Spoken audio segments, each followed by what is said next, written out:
So for this week's Dhamma talk, we're having a look at the Dakkhina Vibhanga Sutta, Majjhima Nikaya number 142, the discourse on the analysis of offerings. And this week we're also able to benefit from the bilinear translation by Venerable Ananda Jyoti, as well, of course, as relying on Venerable Analayo's comparative studies as usual. The Dakkhina Vibhanga Sutta, as well as giving a analysis of the various kinds of merit which come from making various offerings, is also significant in that it's one of the very few canonical accounts of Mahapajapati, and particularly perhaps just about the only account of Mahapajapati as a laywoman, excepting, of course, from the time when she was asking for ordination. And so the text has a quite significant, is one of the half dozen or so really significant passages in understanding the question of the origin of the Bhikkhuni order. This particular sutta has a large number of correspondences. As you can see, as usual, we have a corresponding sutta in the Majjhima Agama of the Sarvastivadins, and in addition we also have a corresponding sutta in an independent translation in the Chinese canon. In addition to that, we have two other accounts which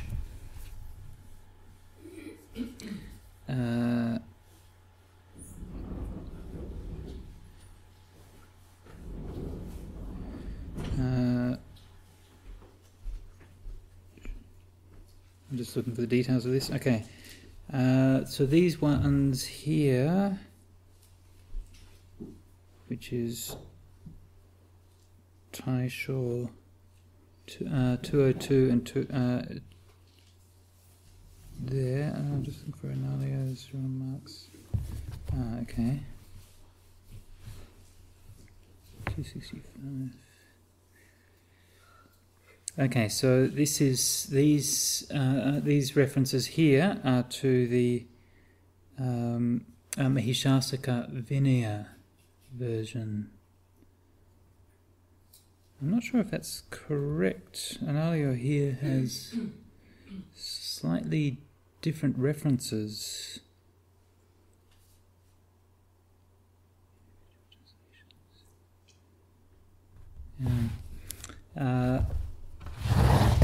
This is also a Vinaya text. So this would be Mulasarvastivada Vinaya, I believe.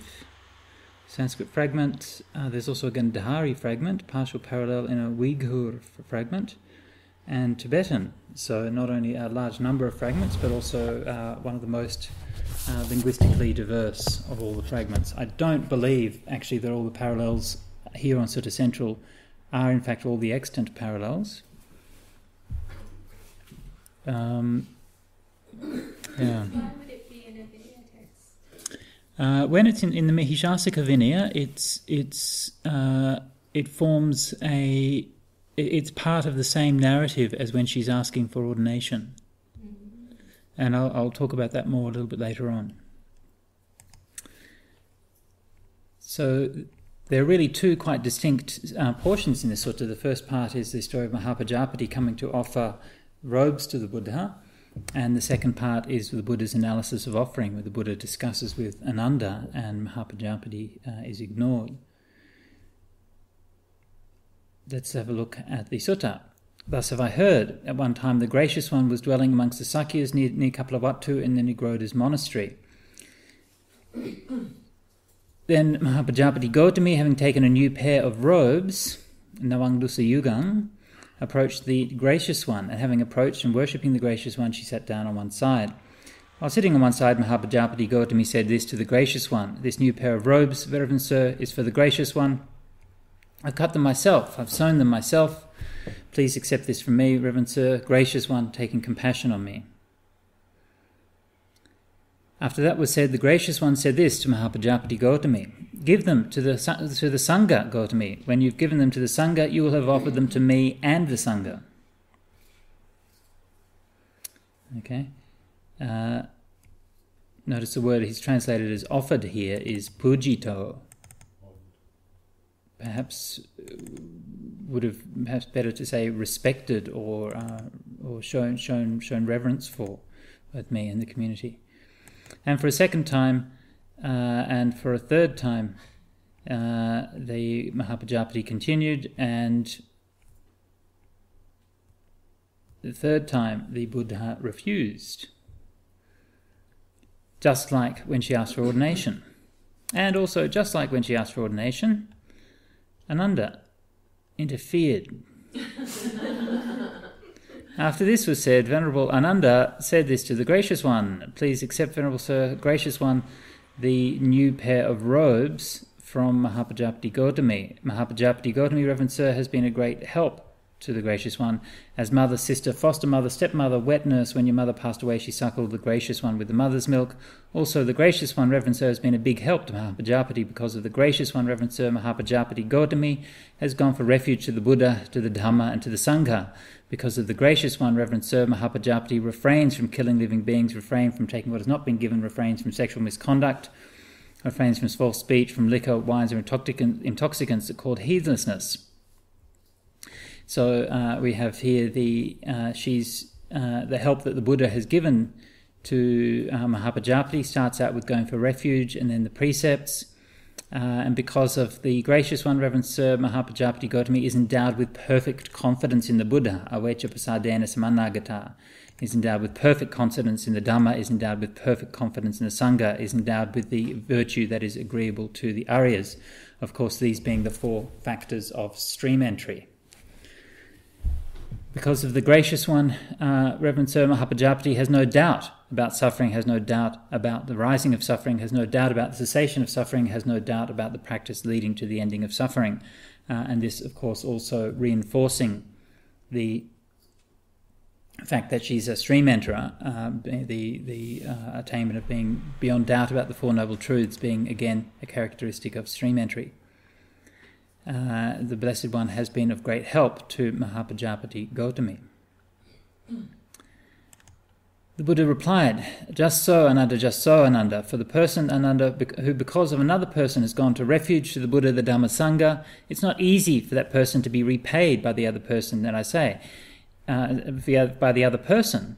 That is to say, with worship, rising from one's seat, reverential salutation, homage, gifts of robes, alms, food, dwellings, and requisites of medicine for support when sick.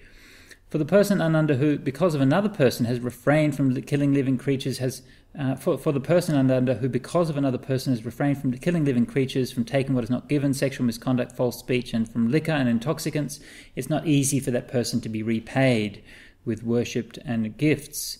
And for the person who's endowed with perfect confidence in the Buddha, Dhamma, Sangha, and the virtue that's agreeable to the Aryas, it's also not easy for that person to be repaid with worship, homage, and for gifts. And for the person who's, because of another person, has no doubt about the Four Noble Truths, then it's not easy for that person to be repaid by another person with worship, rising from one's seat, reverential salutation, homage, gifts of robes, alms, food, dwellings, requisites of medicine for support when sick."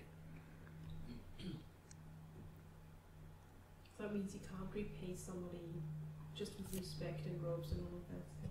Well, it doesn't say you can't, it just says not easy. I'm getting confused between which person is which person. Repaying Mahapajapati, repaying the Buddha? Well, okay. No, what they're talking about here is they're saying if somebody has been your teacher and led you to taking the precepts and all of those other things and realizing the Four Noble Truths, then you can't really just repay them by giving them material gifts. The two are kind of different scales, and by paying respects and giving material gifts. Now, curious thing, then it goes on to the analysis of offerings, which has its own interest, but the most interesting thing is that from then on, there's no mention of Mahapajapati. Maybe she's already gone back. Even the very end? No. And it doesn't also have a normal ending. The sutta doesn't have a normal kind of ending, in the sense it doesn't have then everybody rejoiced.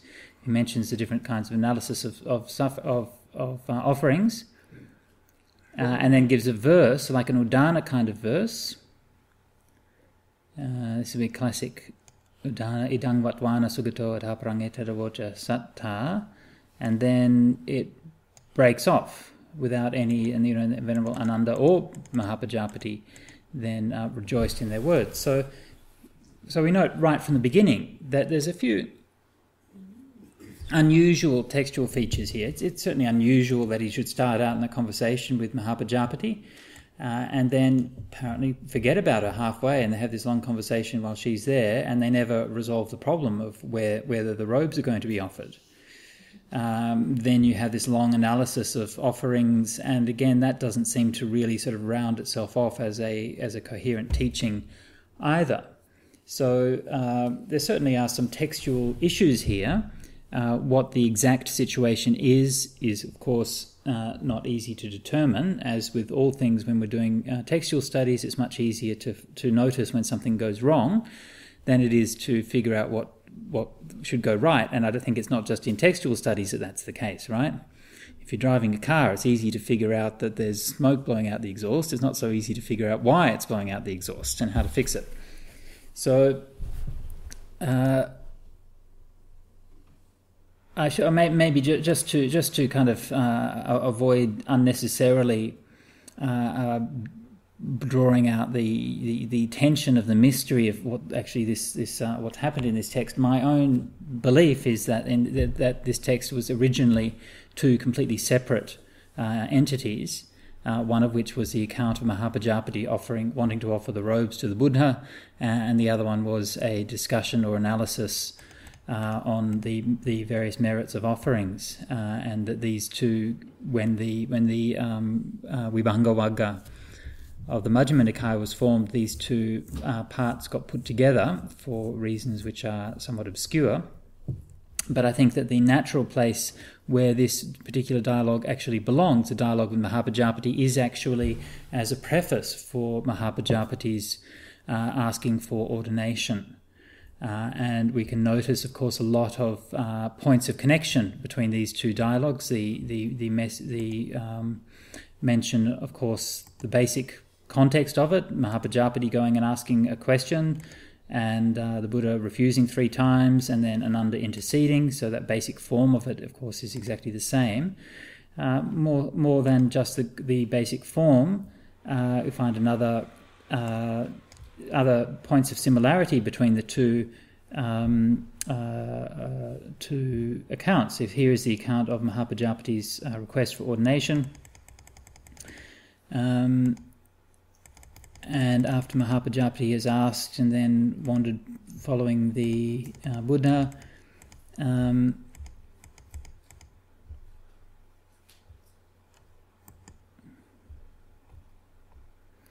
then so just come back here.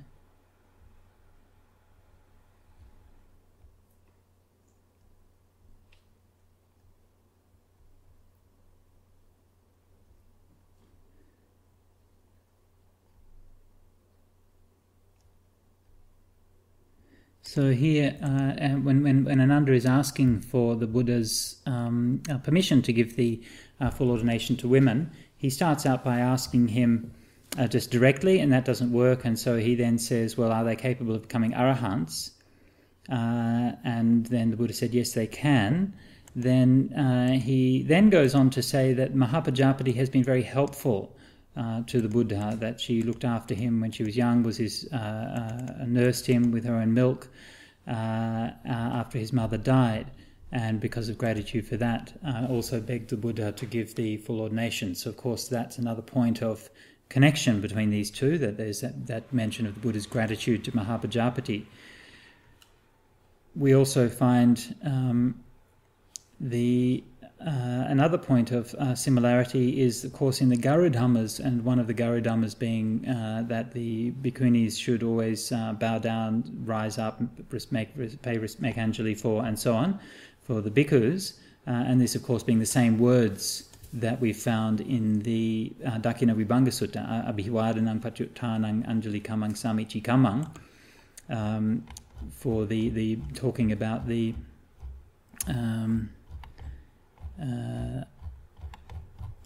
that one can't easily repay. Yeah, so by worship and rising from one's seat, reverential salutation and so on, one can't easily repay somebody else. Abhivadana, Patyuttana, Anjali Kama, Asamichi Kama. That's the same phrase here as is found in the Garudhammas. Now that doesn't prove anything, of course. It's a stock phrase. It's found in a lot of other places as well. But it is rather curious why this it appears in the Dakkhina Vibhanga Sutta, right? The Dakkhina Vibhanga Sutta so far hasn't had anything to do with worshipping, paying respects to, bowing down to, or anything like that. Suddenly that topic's introduced here, just as it's introduced in the Garudhammas. So there are a number of points of connection between this opening dialogue between Mahapajapati and the Buddha, and the account of Mahapajapati asking for ordination from the Buddha. Of course, there may be any number of explanations for that, but the explanation which I think is the simplest explanation is that these were part of the same dialogue, and that they're concerning the same themes. And essentially, I think the themes is that Mahapajapati is personally attached to the Buddha, and the Buddha is trying to stop her from being personally attached to him. And I think that's clear enough in the account in the Dakkhina Vibhanga Sutta. That's precisely what the Buddha is doing, right? She wants to give to him personally, and he's saying, no, give to the Sangha. So in effect, he's saying, you should respect the Sangha. And the psychology of that, I think, is fairly straightforward, that Mahapajapati is they call her a queen, but in any case, a leading lady of the Sakyan clan, the Buddha's mother, would have been quite an imposing figure, somebody who was used to having her word obeyed, somebody who was used to sitting on the high seat and being respected. And she's wanting to go into a situation where she's going to be nobody, just a new nun. And so the Buddha's wants to make sure that she's going to respect the Sangha.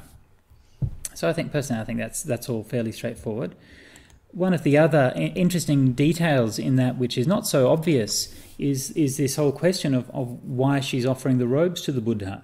And this is something which is actually mentioned in the Bhikkhuni Vinaya, that apparently there was a custom where the students would offer robes to the preceptor before asking for ordination. And this is something which is actually referred to in the Bhikkhuni Vinaya, not in the Bhikkhu Vinaya.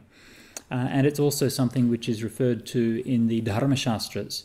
So I believe, if I remember correctly, in the Manusmriti, it talks about when a Brahmanical student wants to become a student of a teacher, that there's a number of conventional gifts which they offer to the teacher, one of which is the offering of robes for the teacher. So clearly it was a custom that if you wanted to become the student or take ordination, that you would offer robes to the teacher or to the preceptor. So again, that would make perfect sense here. Mahapajapati wants to ordain. She comes along. I'll come to you in a second. She wants to ordain. She comes along to the Buddha. She brings some nice robes for him. She wants to offer them to him. She kind of suspects in the back of her mind that there might be some kind of problems, right? And so she wants to get some really nice robes to offer them to the Buddha, and she's still thinking in a kind of worldly way of wanting to butter up the Buddha and to make him feel that sense of gratitude to her. And the Buddha acknowledges that sense of gratitude, but he also points out that that sense of gratitude, that spiritual gratitude from the teachings that he's given her, is actually something that's of far greater worth. So in a sense he's saying, I'm not going to give you the ordination because you were my mother, or because you looked after me when I was young, or anything like that. But I'm only going to be he was only going to keep his focus on the spiritual side of things. And so this is the 8 Garudhammas, and particularly the rule about paying respects to monks, makes sense as a requirement for Mahapajapati, as somebody who's very proud with the pride of the Sakyans, that she should have to pay respects to the bhikkhus in order to reduce her pride. So this is my reading of these texts and my interpretation of them. And as I said before, this when we're reconstructing ancient texts or looking at ancient texts, then it's very easy to find fault lines and potential areas of problems. And we've already noted a couple of very clear examples of editing anomalies already in this sutta. And it's, of course, much more tenuous to try to work out exactly what might have happened. But in any case, that's my own take on it. So, Ayamananda, you're going to say? Yeah, I remember I read somewhere that the Mahapajapati wrote me at ordination right after her husband, the King Sutta, and it was a Kapila Vatu, and the Buddha refused. So I don't know if any relevant within the event she offers the robe to the Buddha, and in the occasion she asked, this is the first time she asked for ordination or not. She already made an attempt to ask for ordination when the Buddha in Kapila Vatu, right after his father died. Yeah, and it connected with the event or not. Which is also in Kapilavatthu. Yeah, in Kapilavatthu. Yeah. And Nirotha Monastery. Yeah, it's the same place. Right. Right. And after the funeral, the first time she asked for ordination, but the Buddha refused to give ordination at that time. And when she came to Vaishali, it was the third time she made a request for ordination. It's not the first time. So maybe this time she made an offering and she made a request for ordination, but it's not mentioned in the sutta. Yeah. I mean, clearly, there is a lot of background which we don't have in the sutta. Right? The text only gives us a few details. So what you mentioned there about her wanting to take ordination after the death of her husband is a detail found in the commentary. Sounds very plausible, right? It's a very common thing to do. Yeah, if somebody's husband will pass away and then they want to go forth. So we can't be sure that that's what happened, but on the other hand, it's certainly a very plausible detail. Yeah. Other than a typical start and finish, do you feel like there's anything in the teaching that's missing? What, in this sutta? Well, possibly, but more in with this particular one doesn't have much in terms of the actual teaching itself. What is a bit peculiar is this thing that when she's offering the robes to the Buddha, and then he says, no, give them to the Sangha. That's the only time that this happens. Right? There's plenty of other places when people come up and want to offer robes and so on, and the Buddha never makes a fuss about it. So that's only this case. I don't think that's a problem. I think it's an indication. It's a hint that there's something special going on. I think that's quite a an intended subtext. You're meant to notice that the Buddha's acting in an unusual way. I was wondering how many times did he refuse anything? Did he ever? From other people. Well, he'd have problems if there was that food that had been chanted over. A strange thing about food that was chanted over, and then he said, "I can't take that." Yeah, I think it was like kind of sacred food. Yeah, it might be like taking the Eucharist if you're in the Catholic Church, that you have to take that. You can't take that as a monk? I don't know, but... Wasn't there elephant frog one time? The king tried to give him his elephant frog. Probably something like that. So yeah, there are... Yeah, well, there are things, obviously, if there are things that are unallowable, that's one thing. So, Magandia. Yeah, Magandia's offering, yeah. The explanation of why tried to give his daughter, yeah. seems quite thorough as well. Sorry? The explanation of why seems quite thorough. Of why what? Of why he can't take the robes. Uh-huh. So that's why I was just asking if there was anything that you saw that seemed like it was missing, other than the typical start and finish and the highlight start. Yeah. Fairly clear as well. Yeah, nothing specifically in this section. Yeah. It seemed quite good. I mean, the actual teaching itself, I got a fair bit from that anyway. Hmm. I think the part about how rising from the seed and all that stuff, that's sound just like the things you're supposed to do for a teacher, the duties you have towards a teacher? So I didn't see how it necessarily connected with the 8 Karmanas. It doesn't necessarily connect. As I said, it's a stock phrase. It could be in a number of places. But when we're doing text critical studies, you never find, or very rarely do you find a kind of a magic bullet. What you find is so you never find like one thing that tells you what the answer is. No, unfortunately not. Magic bullets are few and far between. What you do tend to find is like a collection of hints.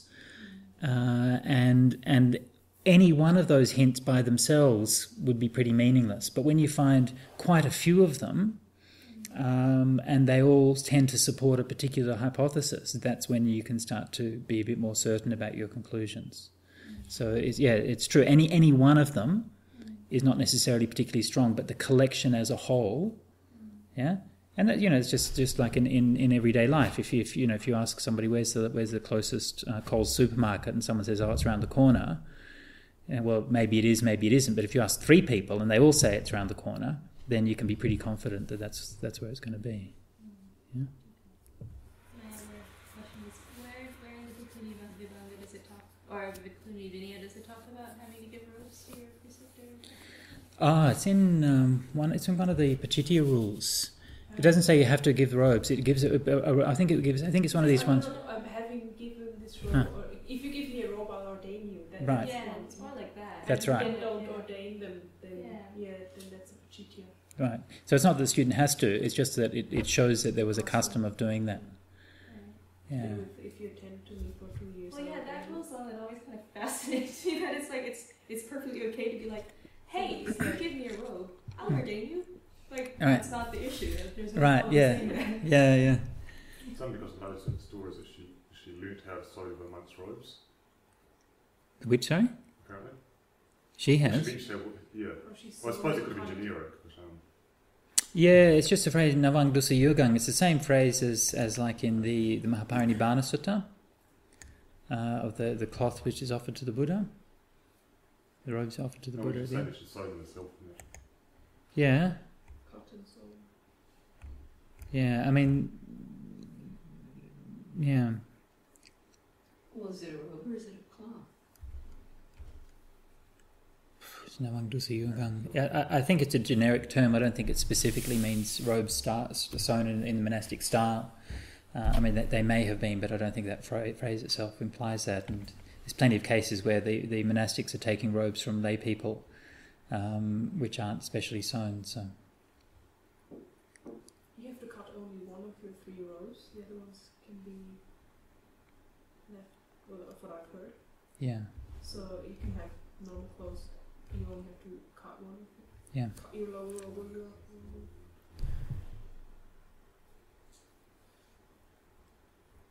So, sorry, go on. What about the whole, I guess it's a commentary story about her raising the cotton from seed and all that? Uh-huh. Oh, I haven't read that bit. Did she? That's what I was taught. that she sewed the cotton herself. Uh-huh. I mean, that she planted the cotton, harvested the cotton, did all of this by hand. Uh-huh. Very patient. Which is why there's a sense of confidence that she was a laywoman at the time, but she was still doing those things. Yeah, I wouldn't. That's yeah. Look, may it be so, but yeah. Sounds like a commentarial elaboration to me. Let's have a look at what the comparative study has to tell us. The Dakkhina Vibhanga Sutta surveys the merits that accrue from offering to different kinds of recipient. This discourse has parallel in the Madhyama Agama and a individual translation. In addition, a version of this discourse is also extant in a Gandhari fragment. So this is parts of an earlier section of this discourse can also be found in Sanskrit fragments and in fragments of the Maitri Simit, preserved in Tokharian and Uyghur. Okay, so we have Pali, Sanskrit, Tibetan, Chinese, Gandhari, Tokharian, and Uyghur versions of this particular sutta. And this Sutta Central needs to be updated on that. It should be, yeah.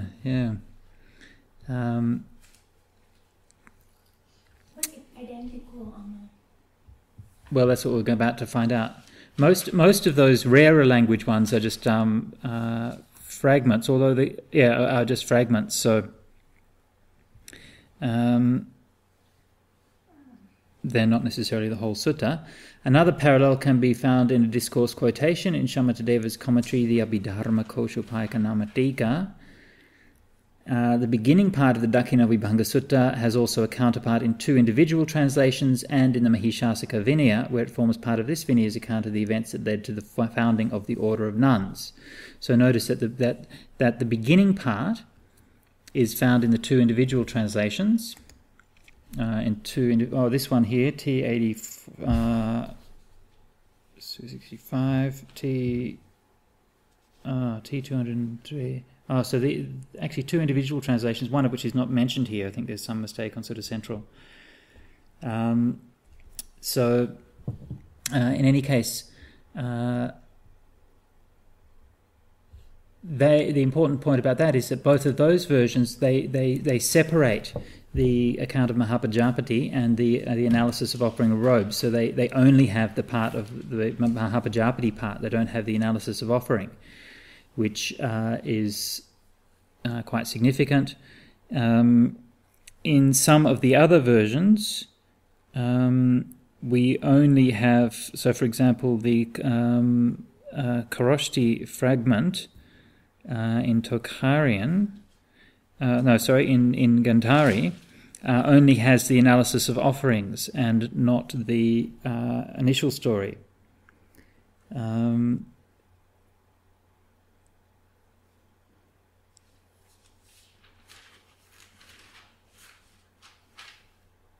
Whereas the Sanskrit fragments,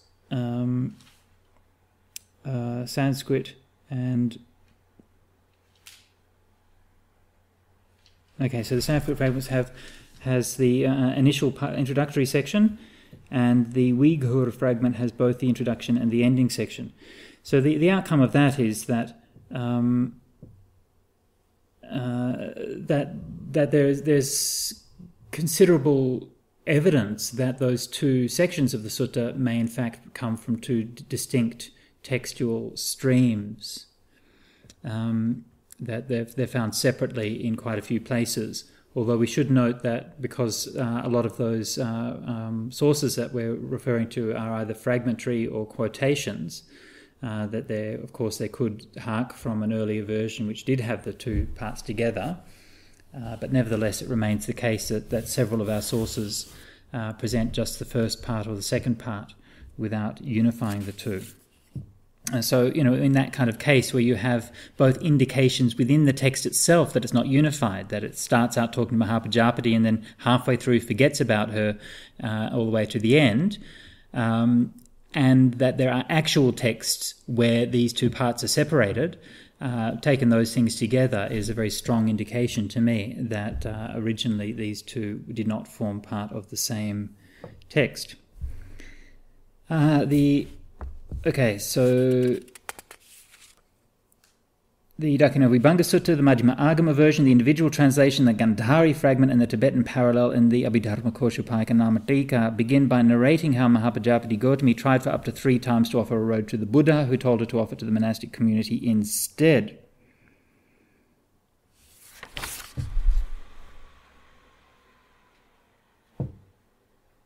This particular event is also referred to in the Mahaprajna Paramita Upadesa Shastra, so it was known in that tradition as well.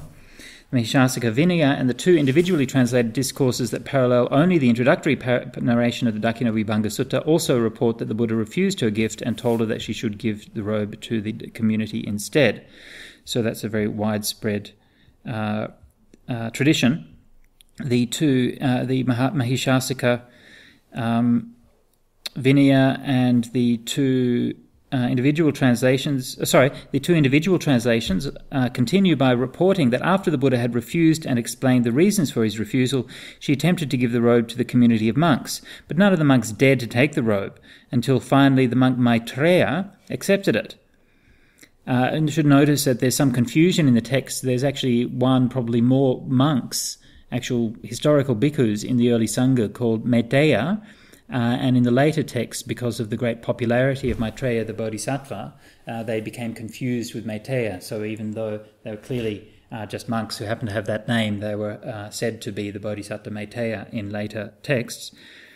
So the same two versions then continue to relate what took place when the next day Maitreya wore the robe and went begging, so that the remainder of those two texts no longer parallel the Dakkhina Vibhanga Sutta.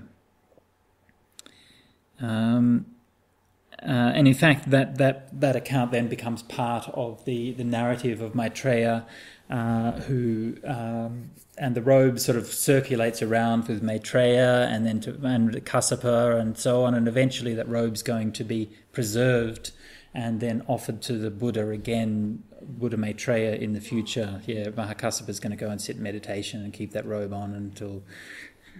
So there's a kind of complex stories of what actually happens to these particular robes. Okay. Yeah. So I'm recalling that there's a commentarial, Pali commentarial story that then when the other monks turned it down and then this most junior of monks ended up with the robe, then the Buddha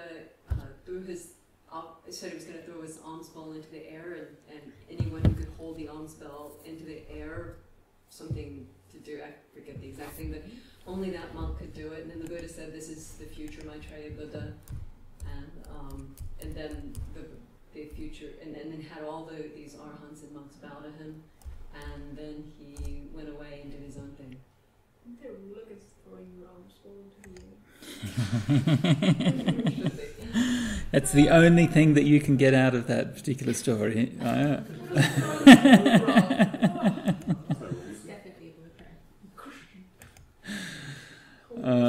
The rest of it's fine.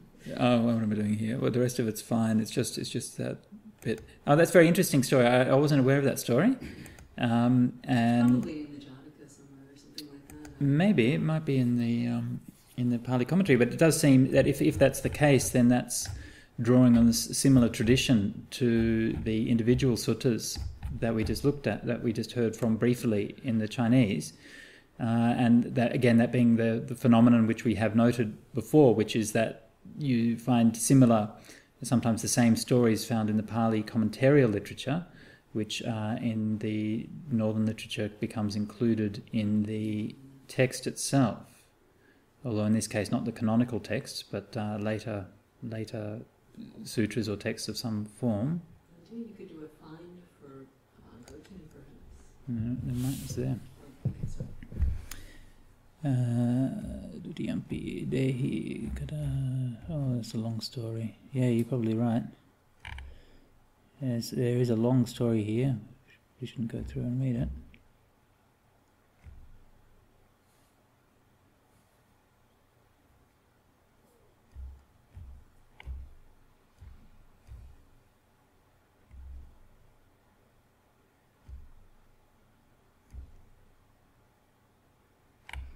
No, it goes on to the analysis, must be up here.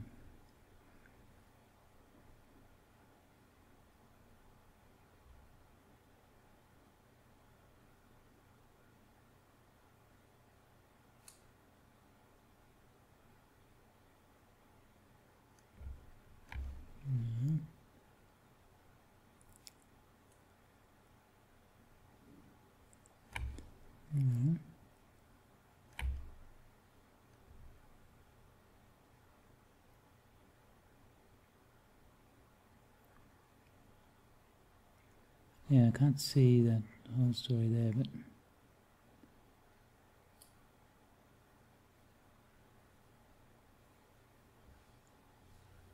anyway, look, there is a story. It does talk about Suddhodanas.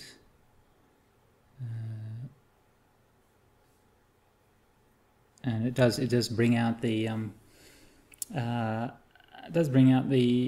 pride aspect of it here. When Mahapajapati saw the Buddha, she thought to himself, "So bhati vatame puttasa attabhavoti."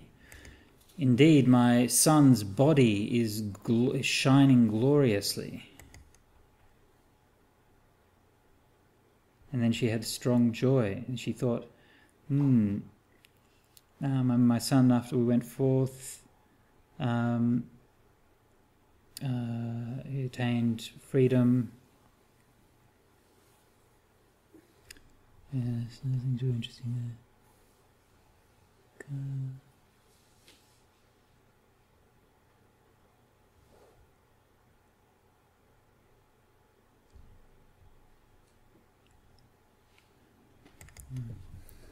So anyway, look, I'm not sure where that story come from, but it will be interesting to follow that through. Okay, back to the comparative studies. Dakkhina Vibhanga Sutta, Majjhima Agama parallel, Tibetan parallel, and the Mahayana Vinaya report that Ananda intervened on behalf of Mahapajapati Gautami by reminding the Buddha of her services when she acted as his foster mother after his own mother had passed away.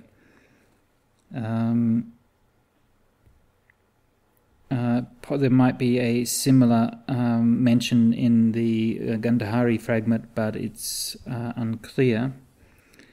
The individual translation, Majjhima style translation, omits that mention.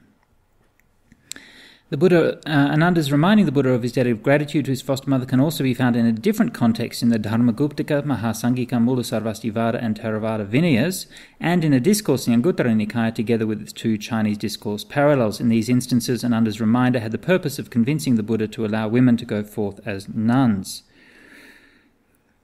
Placing these accounts side by side with the Dakkhina Vibhanga Sutta and its parallels suggests that Ananda reminded the Buddha on two occasions of his debt of gratitude to Mahapajapati Gautami. Curiously enough, while in relation to this relatively insignificant issue of accepting a gift, Ananda's intervention was not successful, the same argument was apparently more successful as a part of an attempt to convince the Buddha to permit women to go forth, even though, according to the same sources, the Buddha presumably knew that this permission was going to considerably shorten the duration of the sasana. Actually, the request for women's ordination was much shorter. Ananda went into the whole thing of her confidence and so forth that he didn't go into. The request for ordination is shorter than this one. Yes. Yeah, this one was more elaborate. Much more elaborate argument. Yeah, and the but what it does include, of course, is the mention of becoming arahants, which is not mentioned here. Yeah, actually, that particular point in the different versions varies quite a lot between the different versions. There's actually several different reasons which are given in the different versions. One of which is that women can become enlightened. Another one being the gratitude to Mahapajapati as a mother. A third one being the fact that all Buddhas of past, present and future have had bhikkhuni sanghas. That third one is not mentioned in the Pali but is found in other sources. And various sources will have various of those three things. There's even one source, I think the Mahishasika, or one of the sources even says that past and future Buddhas did not have bhikkhuni sanghas. And that was an objection to it. So, but there's those three reasons. Personally, I think, of course, that the real reason is because they can become arahants, and the others aren't particularly important. But anyway, I feel down. How can a Chitai when Ananda was Buddha attendant? Well, this is another problem. Yes, yeah. Yeah, this is not because we found when Ananda became the Buddha attendant. It was 20 years after his enlightenment. That's right. Yeah. We found there was any other monk that his attendant, not when Ananda. That's right. Yeah. So something is not. That's right. An argument that he didn't have to have been the attendant to have been hanging around the Buddha. He's like the Buddha's cousin. Maybe they were just just hanging out, visiting his cousin, and he's there. How old was Ananda? I don't know. That's called a in fictional terminology. That's called a retcon. Retcon, retrospective continuity. It's where you have a problem with the text and then you bend over backwards to try to explain it away. I mean, clearly in these texts, he's acting as a confident and a close associate and so on with the Buddha. So yes, it's possible that there might be no problem, but it's highly unlikely. But moving on from that, it's actually not even possible, because the argument that Ananda had. Okay, so when we want to establish these things, let me just explain in more detail that point that you're saying there, because I think this is an important point of procedure apart from anything else. When we want to understand these things, we first have to recognize that our knowledge of the dating and especially the internal chronology of events in the time of the Buddha is very sparse. We don't know much about what happened. Most of what we can find out is what we're told by much later commentaries. There are a few hints from in the suttas themselves and in the early texts themselves, and surely the most basic principle is that we should not override the explicit things which were actually told in the early strata of texts, right? So we should, at the very least, we shouldn't throw out the few relatively hard facts that we have. Now, in this particular case, we do actually have a relatively hard fact to rely on, and that is the verses of Venerable Ananda in the Theravada. Oops, no, that's the Theravada. My mistake. Go away. And so the Theravada and Theravada, of course, being the verses of the elders. The way that they've they should list this under the names of the elders, but unfortunately they keep the traditional things, so it makes it a hassle to try and find them. It's under Wagas. Oh God.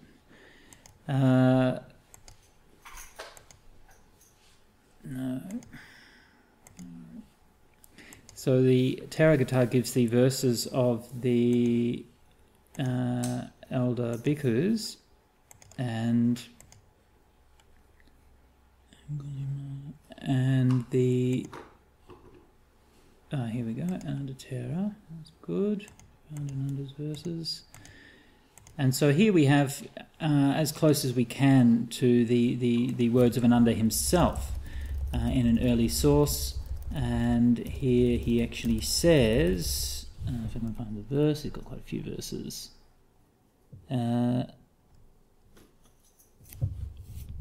If anybody notices the verse before I do, you win a prize, where he talks about how long he's been ordained. I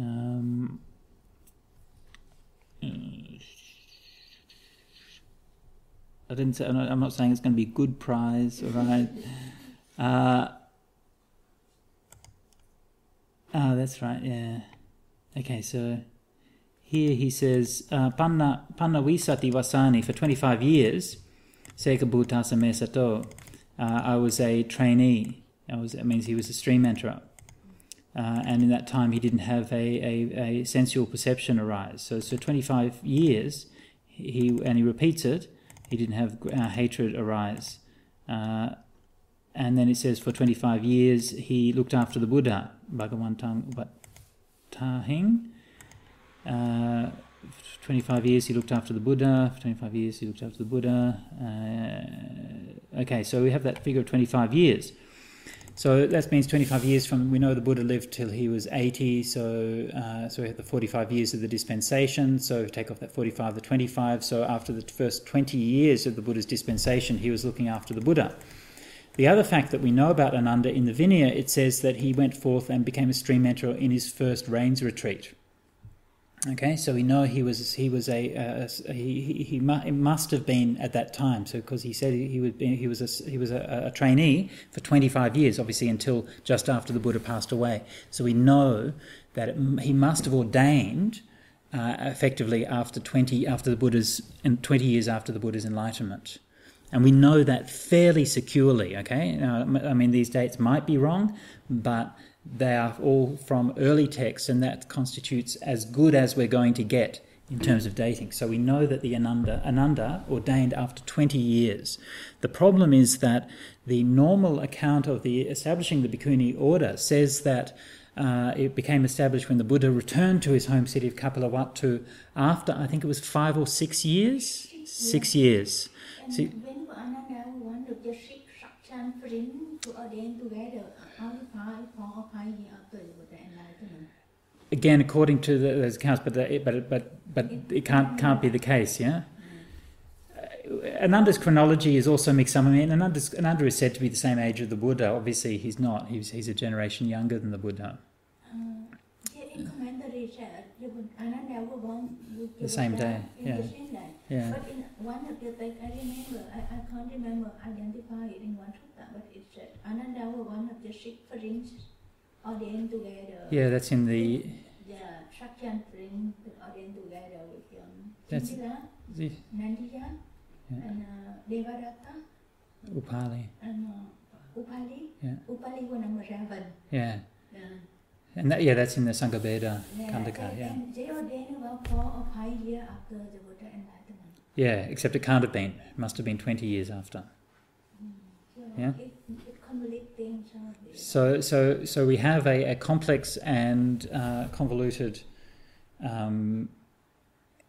chronology, and what we can say is that it's impossible or very unlikely that Mahapajapati, that Ananda could have been there in his role of interceding on behalf of Mahapajapati if it was really the case that she's making this request only 6 years after the Buddha's awakening. So there's again a number of possibilities of what might be happening. What might be happening is that the Bhikkhuni order in fact became established only 20 years after the Buddha's awakening. That's possible. Or another interpretation would be that Mahapajapati was not the first Bhikkhuni, and the Bhikkhuni order was already established, and that the story of Mahapajapati requesting ordination was originally the story of Mahapajapati requesting ordination and not the story of the foundation of the Bhikkhuni order.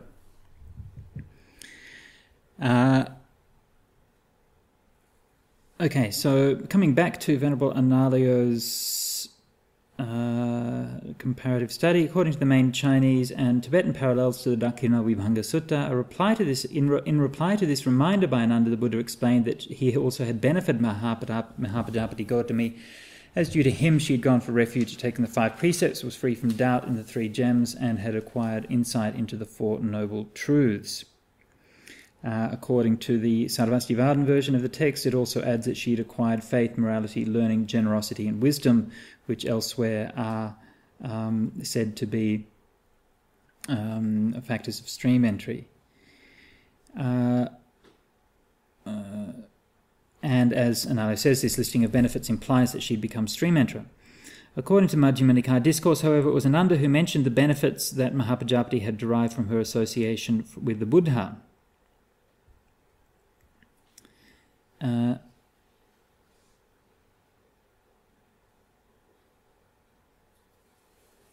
Ananda, who mentioned the different... hang on, which one did it say here?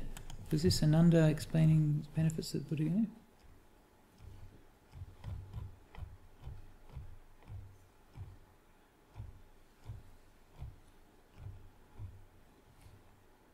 That's right, yeah. And so in the Pali version, Ananda explains the benefits which the Buddha had given to Mahapajapati, whereas in the Chinese and Tibetan versions, the Buddha explained the benefits, not Ananda. The different Vinaya accounts agree with the Majjhima Agama version, the individual translation, and the Tibetan parallel, as they also report it was the Buddha who had taken up the topic of how he had benefited his foster mother. A presentation that receives further support from the Gandhari, Sanskrit, Tokharian, and Uyghur fragments. So there seems to be overwhelming textual support for the idea that the Pali is misled here, and it's actually the Buddha who's mentioning the benefits to Mahapajapati, not... Also quite makes sense when Ananda argues for 2 arguments. When Right. he first says, she's done this and this and that for it, but you've also done this and this and this and that. That's right. It doesn't quite make sense. It's- That's a bit... It sounds more like he's dithering rather than he's making a case. Yeah. Yeah? So the Dakkhina Vibhanga Sutta and its main Chinese and Tibetan parallels continue by describing the debt of gratitude one owes to the person who establishes one in taking refuge, observing precepts, acquiring unwavering confidence, and in going beyond doubt in regard to the 4 noble truths. Note where the aspect in the individual translation, so that's just coming back here, so that's this one here, is that it refers to Mahapajapati Gautami throughout as a nun.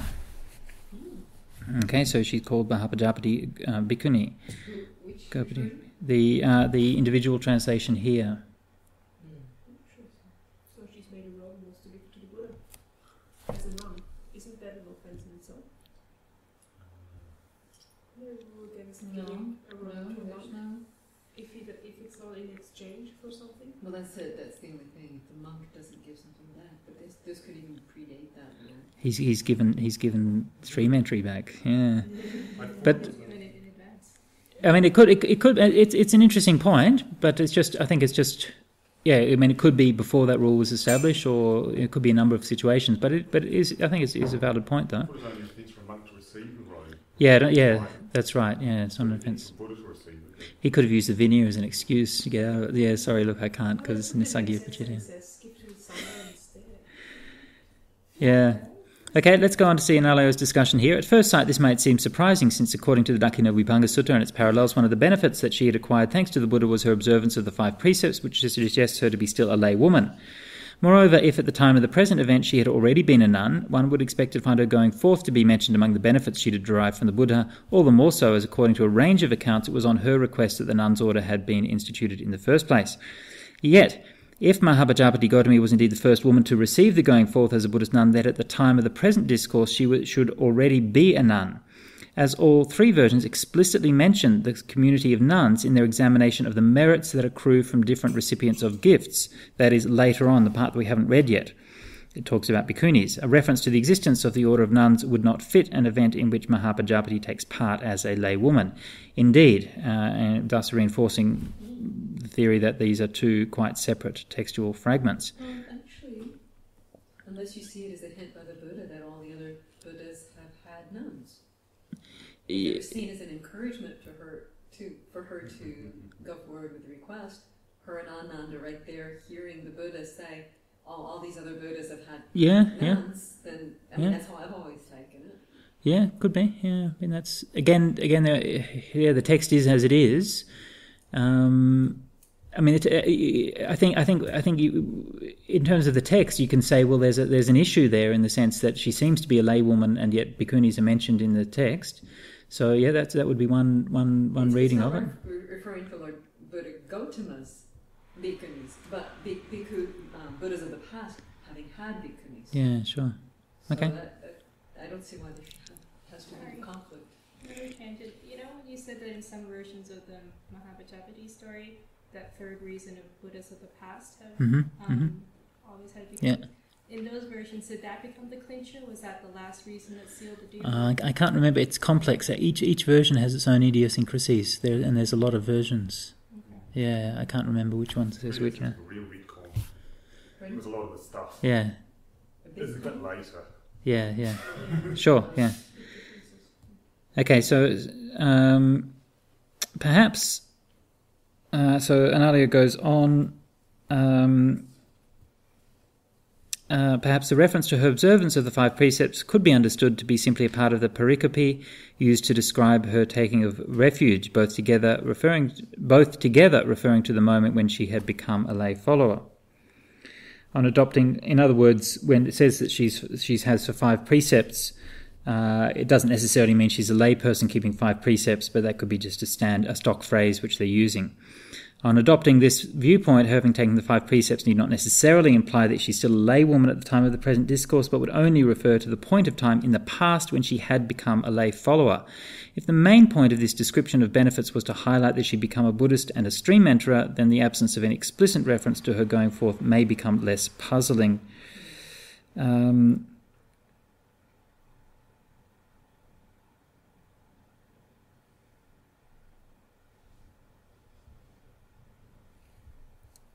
Another point which needs to be taken into consideration is that the different vinayas record a stipulation according to which it was allowable for a monk to receive a gift of robe from a nun if they were relatives. There you go, there's the vinaya thing. Yeah. Hence, independent of whether the present event took place before or after this regulation, for Gautami to give a robe to the Buddha would in principle have been possible even if she had already gone forth. But then if he tells her to give it to the Sangha, then she would give it to people who are not related to her, and then it would be an offense. Another argument in favour of her lay status would be that according to the Pali version, she had personally spun and woven the robe, an activity not befitting a nun.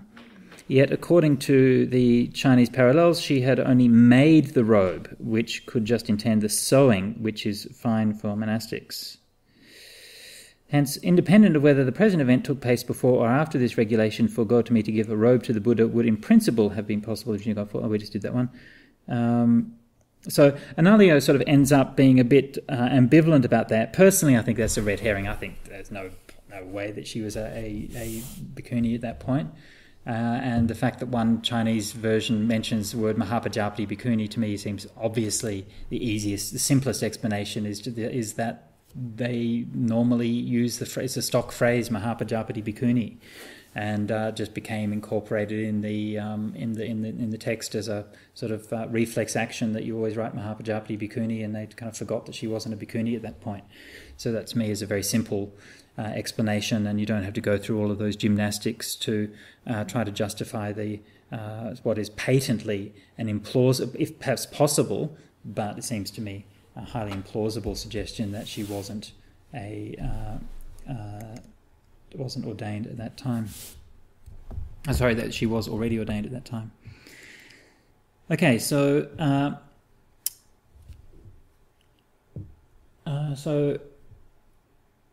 with regards to that passage as a whole, then just to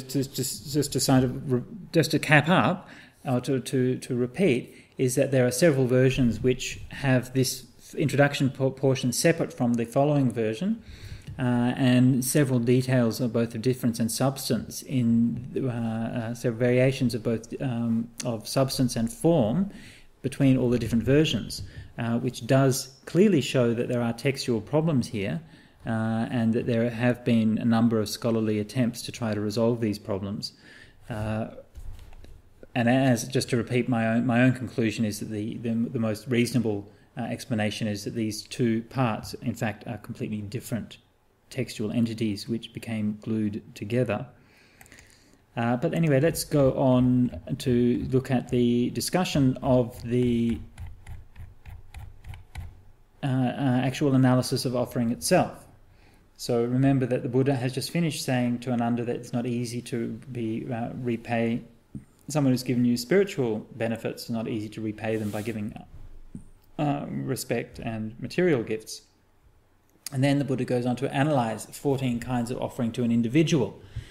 Perhaps one might feel that this analysis goes on has a slightly different emphasis, because it is specifically talking about the merits of physical gifts, whereas in the previous passage the Buddha was tending to discount the value of material gifts. And then he goes on in detail to talk about that very thing which he's just been at pains to say actually isn't so important after all. Well, perhaps that's not a major issue. Anyway, the 14 offerings to an individual. What 14? One gives to a realized one, a worthy one of perfect enlightened Buddha. That's the first offering to an individual. One gives to an independent Sambuddha, Pacceka Buddha. One gives to an arahant disciple of a Buddha. One gives, that's the third individual offering, so Patipuggalika, offering to an individual. One gives to somebody who has entered upon the way to experiencing the fruit of arahantship. Arahata phala satikiriyaya patipanne danang deti.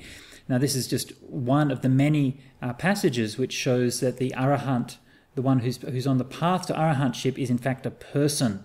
This might seem like a ridiculous thing to say, but according to the Pali Abhidhamma tradition, the Theravada Abhidhamma tradition, this is not a person but a mind moment. And you're going to have to be pretty damn slick to offer a set of robes to a mind moment, all right? Well, actually, you could just wait a moment and then offer it to an arahant. Yeah, exactly. Really get the goods. Exactly, you'd get even more merit by doing that. Yeah. Much incalculably. Yeah. So it's good to be slow sometimes. Yeah. And this, of course, is very standard in the suttas. There's a dozen or more references to this person who's one practicing on the way to arahantship, who is obviously a person, not a mind moment. I won't go further into that theory. You can ask me about it later on if you're interested. But okay, further on, the fourth offering to an individual, then the fifth offering is to an anagami. The sixth is to one practicing who's entered upon the way to experiencing the fruit of anagami-ship. then to a once returner, and then one practicing for once return, and then to a stream enterer, and then one who's practicing on the way to stream entry. So these are the normal 8 kinds of noble beings, those who are at the 4 stages of enlightenment, and those who've entered upon the path to each of those 4 stages of enlightenment. Then it goes on to talk about another group, other people. One gives to an outsider, bahirake kamesu vitarage danangdeti. So an outsider who's free of lust for sensual pleasures. What that means is a non-Buddhist ascetic, someone who's not enlightenment, but the mention of kamesu vitaraga implies that they are successful in their jhana practice. You give to, that's the 11th offering, and one gives to a ordinary virtuous person, puthujjana silavante. Okay? That's the 12th offering to an individual. You give to an unvirtuous ordinary person. It's the 13th offering. You give to an animal. It's the 14th offering. And then he goes back into reverse. So first of all, he's just listed the 14 different individuals, and now he goes on to give like the interest rates that you get from various investments in those accounts. Yes, it does not mention making offerings to hungry ghosts. That's a very good point. I hadn't thought of that. Yeah. Here, and under having give to an animal, you get 100-fold in return. So that's pretty good. Yeah. Sorry. Seems at time spent, so the bank offered like 100. Yeah. 1,000% return on your leasing over. Right. Yeah. 2,000 years. I didn't think of that. Yeah. That's true. Yeah. Yeah. Deceptive advertising. Okay. Okay. So 100-fold return. It should list the time period as well. I think that's right. It should have per annum here. We should. Okay. Then having given to an unvirtuous, and then if you get 100-fold from an animal, then if you give to a Sorry, what is it that you get? The same thing that you gave? Well, just the karmic percentages. If you give a cookie, you get 100 cookies back. Something like that, yeah. If you give to an unvirtuous ordinary person... But if you give a donkey biscuit, you get 100 donkey biscuits. If you give... Moving right along, if you give... Even though you can only follow the 7 times. Why does it matter That's... who's receiving it? Unless, but if you're giving it with a pure mind to anyone, say the same kind of mind, why does it matter who's receiving it? But it just doesn't work. The devotee, they give it because of... Oh, I know. Yeah, it's very influential. Do you doubt this concept? Do you think it's not credible that the Buddha would say that that there's a lesser return based on the purity of the recipient? Can we discuss it in just a minute? Because we'll go through the thing, because not everybody here is as familiar with the text as we are, so we might just go through the thing first and then we'll talk about that later on. Okay, so having given to an unvirtuous ordinary person, you get 1,000-fold. Okay, so if you give to, let's say, a wife-beating bastard, then you get 1,000-fold.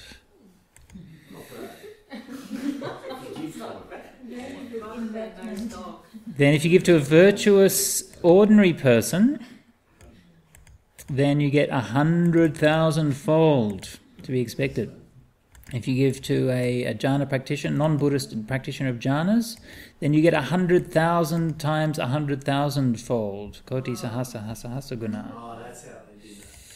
Having given a gift to once entered upon the way to experiencing the fruit of stream entry, an immeasurable, unlimited offering is to be expected. Yeah? Asankheya apameya. What to say about a stream entry? What to say about one who's on the path to once return? What to say about a once returner? What to say about one on the path to non-return? What to say about a non-returner? What to say on the path of arahantship? And what to say about an arahant? What about a Pacceka Buddha and a Tathagata? So, in other words, once you hit stream one on the path to stream entry, you basically just Yeah, it's just a perpetual jackpot. So then to come back to Ayyasadhamma's... You've given it to yourself enough.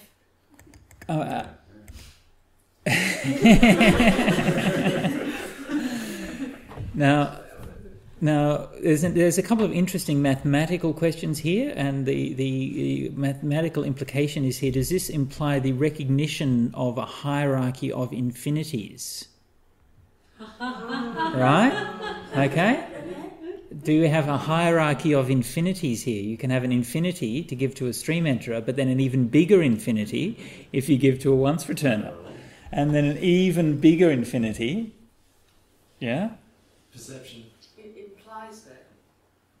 Yeah, I mean, it is a thing in mathematics, I believe. You can have different orders of infinities. Like the set of whole numbers is infinite, but the set of even numbers is also infinite, but it's obviously half as big as the set of whole numbers. And at that point, your brain blows up. You can have like one-dimensional infinite, and then three-dimensional, and then five. Exactly, yeah. Or another way, Yeah. you could like an infinity of good stuff in 100 years, Uh-huh. or an infinity of good stuff in 50 years, Right, yep. or an infinity of good stuff next year. Yep. But can you get an infinity of stuff in a finite time? I'm doubtful about that. Everything is Yeah. You get, Or come on. should we say in a stuff?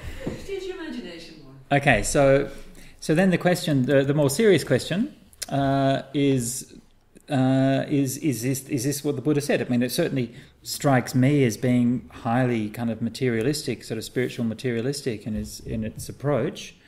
I mean, of course, it's a basic principle of Buddha that you have karma and cause and effect, and we've discussed this in previous Sutta classes.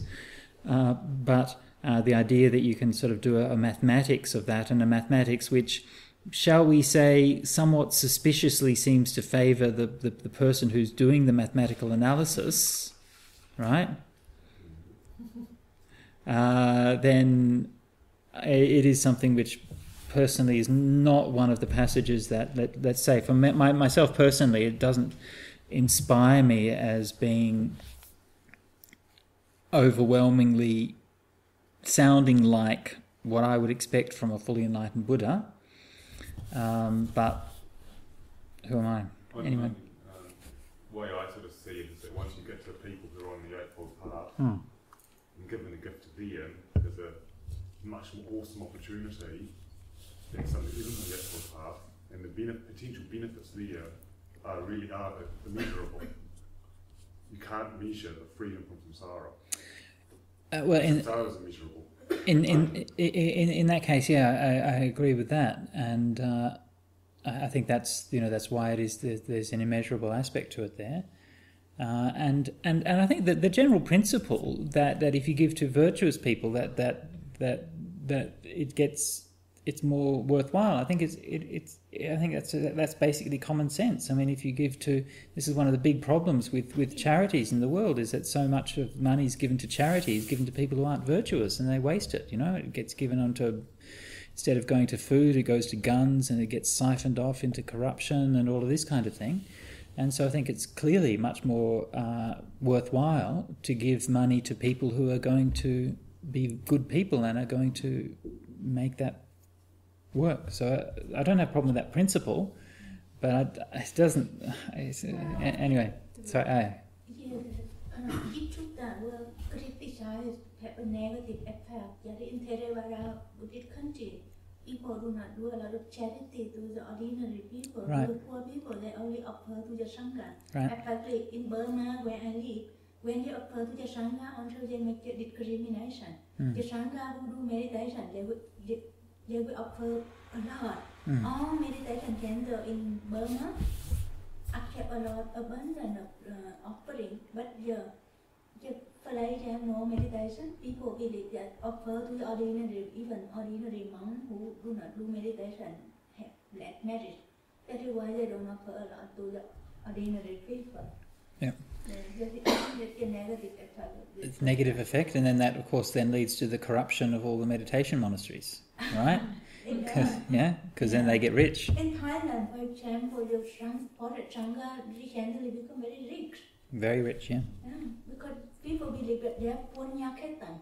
Yep. Punya ketan gets the pure of merit, and they give, and finally corrupt them.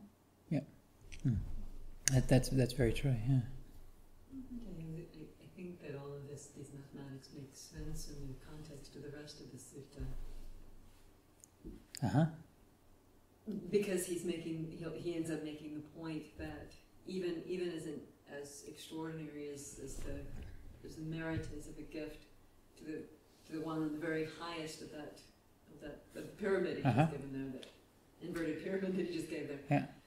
That a gift to Sangha for the sake of Sangha is more powerful even than that. So, which is what he's so much as which is what he's going to go on to. Yeah, we haven't finished so I it. wouldn't take it so much as an intention to get across the idea that this one is exactly this much higher than that one, but to kind of blow your mind with how much more powerful it is to give to the higher ups on the list, and then to say, well, you're covering those when you give to the Sangha. So the point being a very intense, powerful teaching about the extraordinary benefit, the extraordinary impact of giving the Sangha. Now, whether our Lord Buddha said that, or whether those were words of someone else who had other motives, that's another question. But it does make sense to me in the context. Yeah, no, that's very true, and it's also, I think, important to make the point that numbers don't mean the same thing for us as they did for ancient peoples generally, and for ancient Indians in particular. That we think of numbers purely as being a sort of an abstract accounting mathematical thing. Whereas in ancient times, numbers always are felt to be something that's very deeply meaningful, and that in some way they capture something about the nature of the universe. All of these, the sciences like numerology and so on and so forth, these are all inspired by the numinous and the powerful effect that the understanding of numbers has. When you first start to understand, you first start to make sense of the universe. Especially through arts like astrology, music, and so on. When you discover these mathematical ratios in art and architecture as well, you discover these mathematical ratios and points of perfection between one part of the universe and the other. And this has a very powerful effect that numbers have a numinous and almost a magical quality to them. So it's in that sense, it's not to be understood as accounting in a sense that we might understand it today, but it's more in a sense of like I was saying, like kind of blowing your mind by just going out and out and out to bigger and bigger numbers until you just can't conceive of anymore. It's taking you out to something inconceivable, and that's the actual purpose of it. Yeah, I was just going to say, even without getting into the idea of numbers being profound, but just as a simple teaching tool, like for someone who's not good at math, when you have very simple math, like getting increased in bigger numbers very clearly, it sort of gets a message across to your students, like, yeah, much better.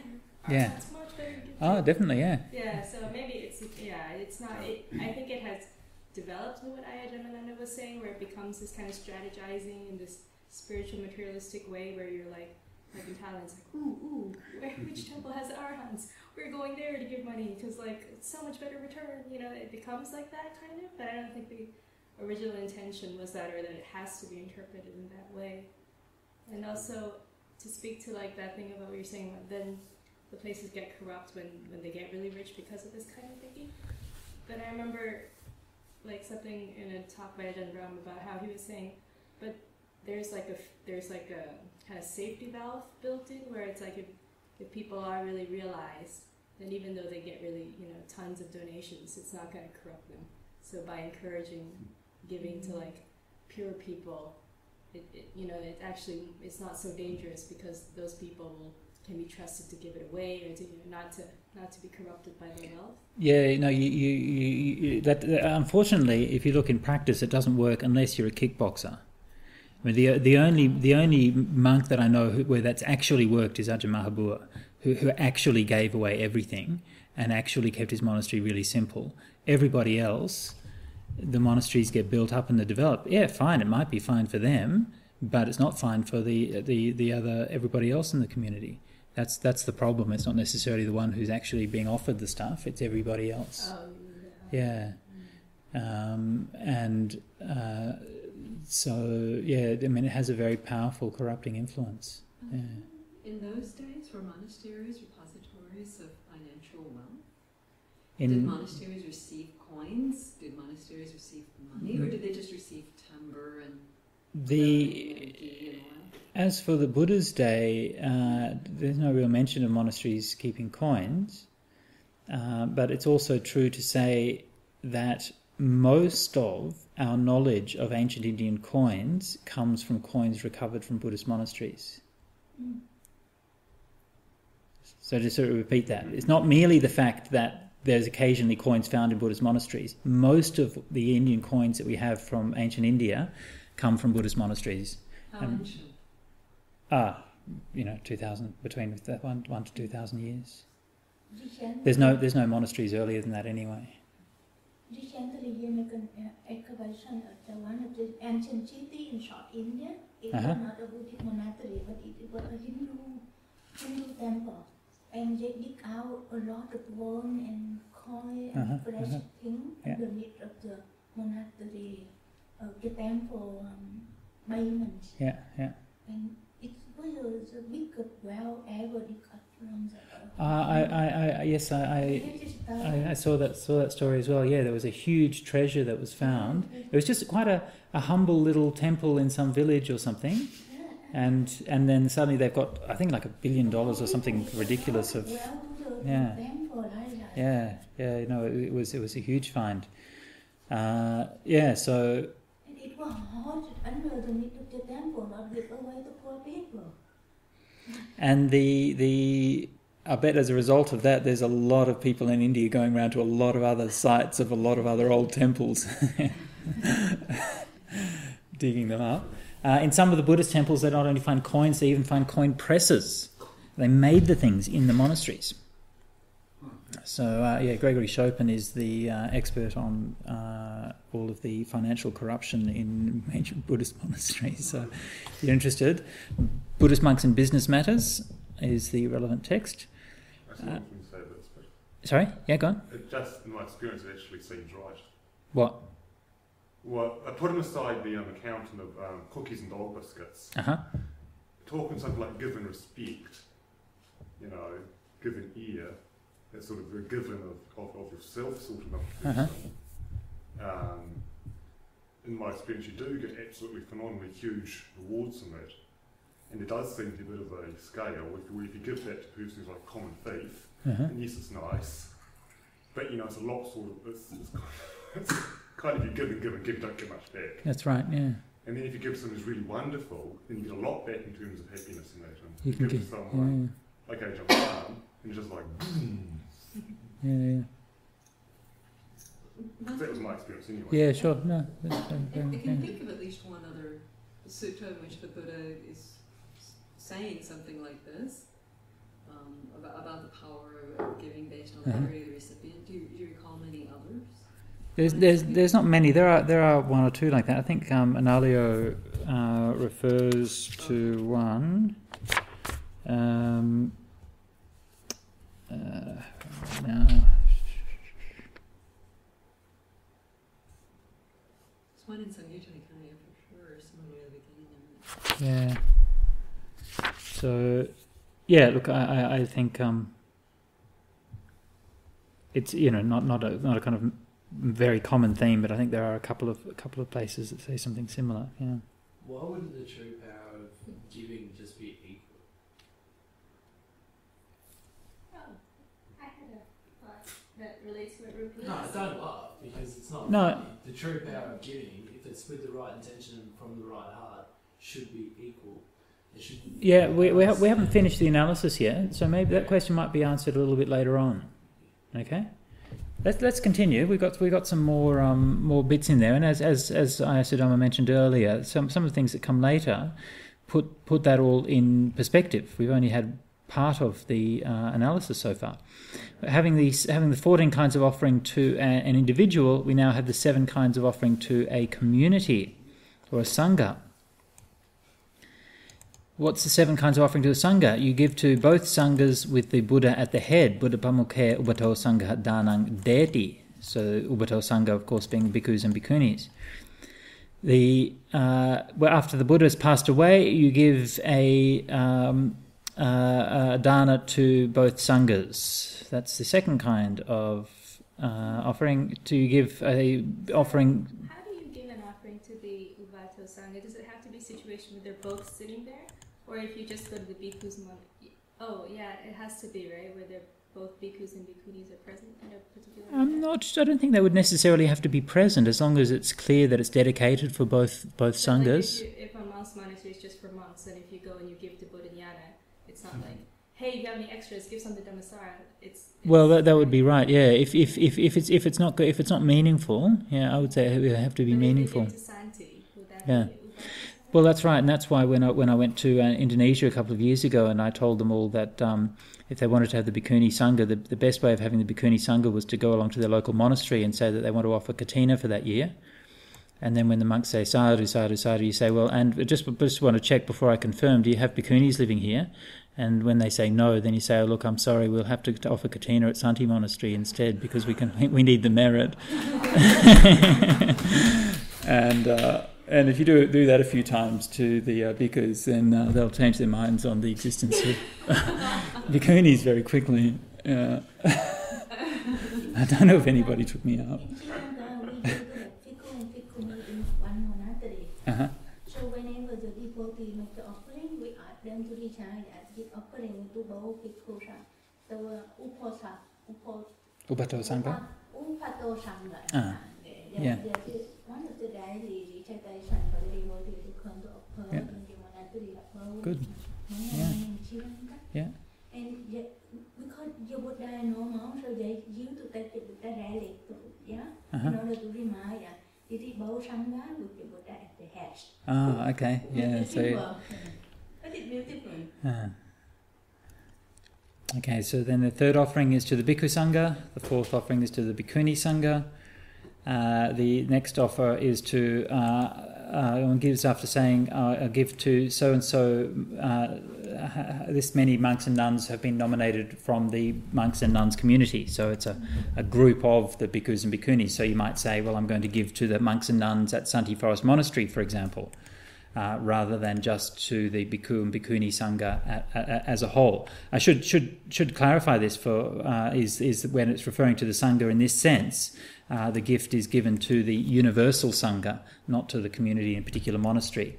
Whereas this fourth offering is to say, well, I'm going to give to maybe to everyone in this monastery, or to perhaps one group or this group of people at this monastery.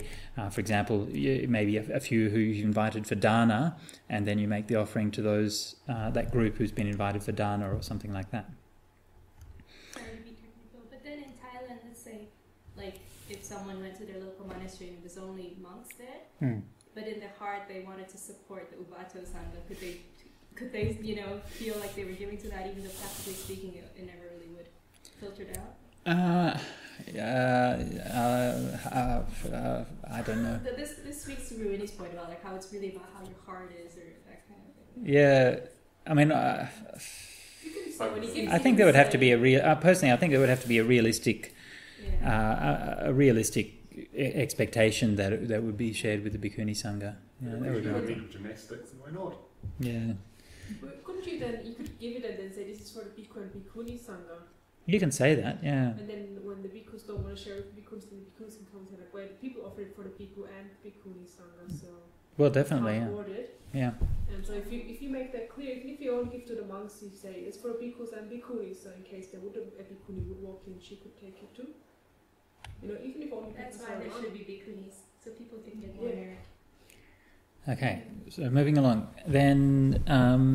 So that's and then to give to so-and-so group of monks or so-and-so group of nuns. That's the seventh offering to the community. Now, and then the Buddha goes on, another interesting little part. There will, in the future time, be clansmen with an ochre robe around their necks who are unvirtuous and bad-natured. These are Gotra Bhuno Kasava Kantha Dusila Papadhamma. So Gotra is family. Bhuna.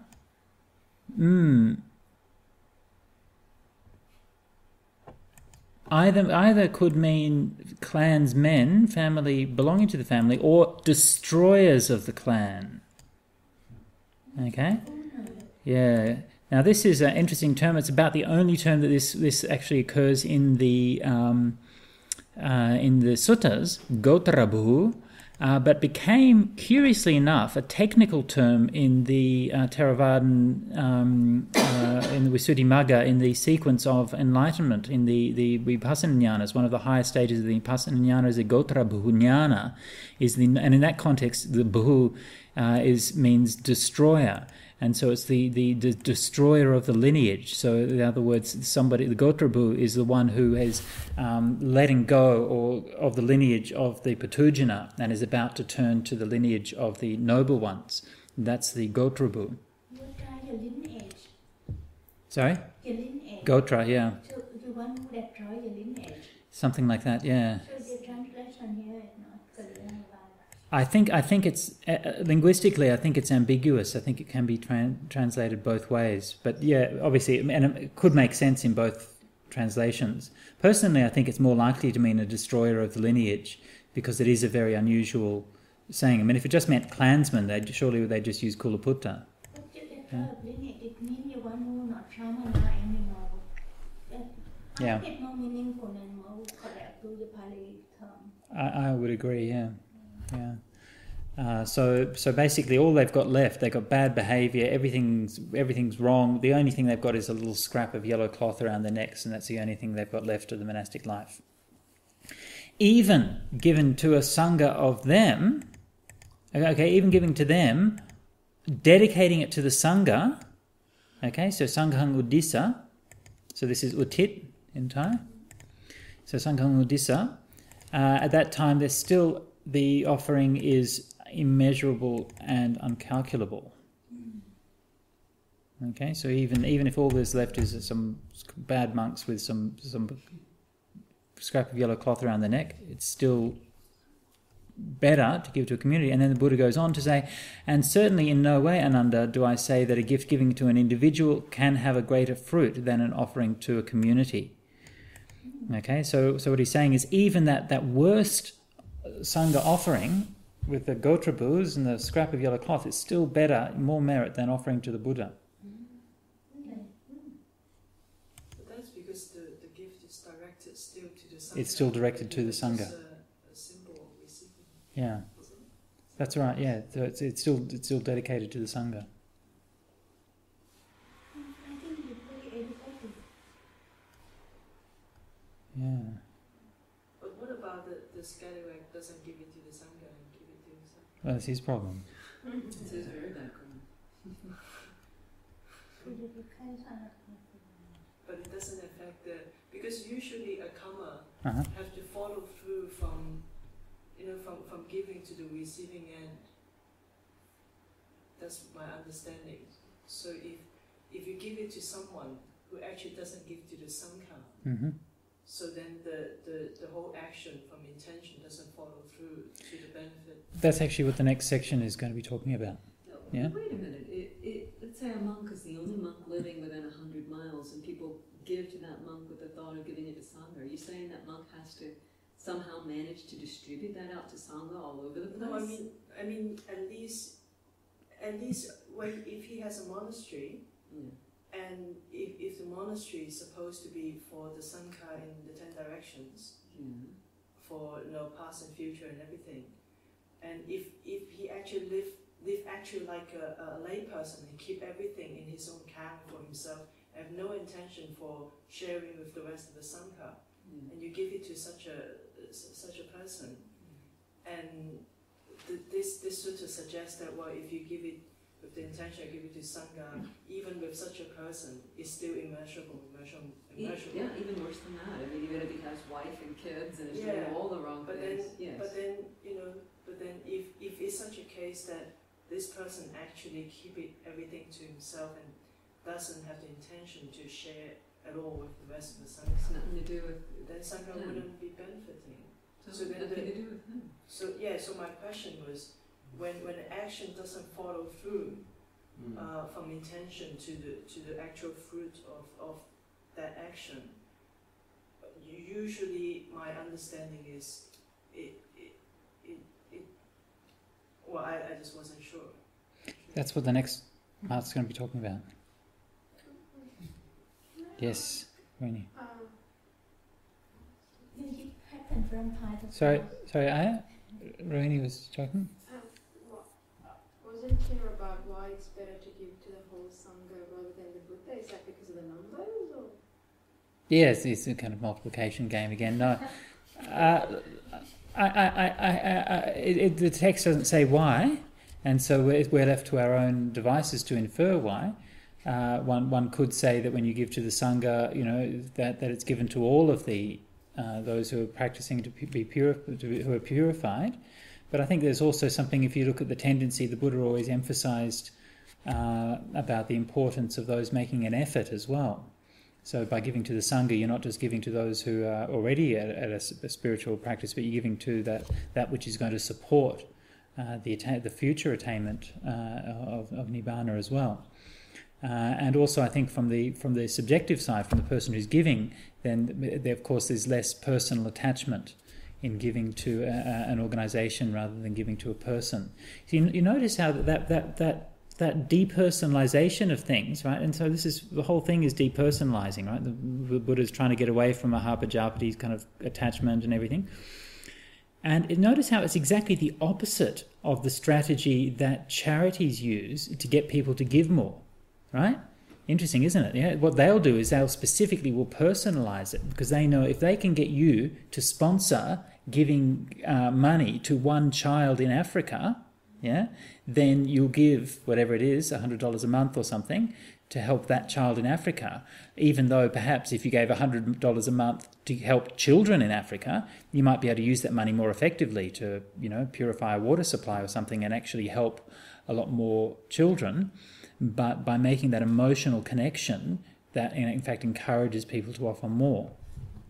So I think that is very much a tendency, and so the Buddha's, I think that there is something to that idea that we tend to make gestures from an emotional basis rather than from a more objective consideration of what's going to create the greatest benefit. Also, giving to the Sangha, another reason why it's more merit is because you're not just that you're supporting people who are practicing, but that you're supporting a vehicle that will continue passing on the teachings after the Buddha has died. Like if you give to the Buddha, well, he's gone in a few years. But if you give to this, sorry, he can just keep wearing his old robes. It doesn't matter. He's going to be dead soon anyway.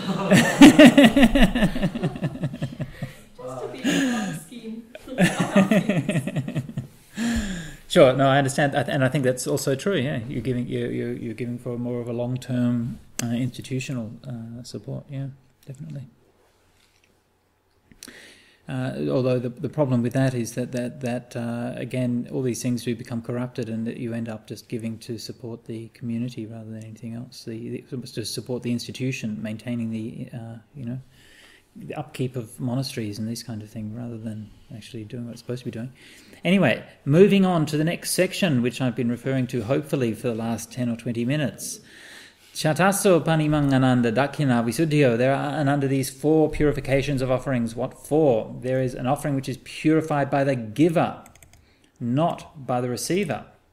Okay, so in case where you have the giver is giving from a pure heart, but the receiver is like really grasping and stuff like that. Yeah, and there's an offering which is given purified by the receiver and not by the giver.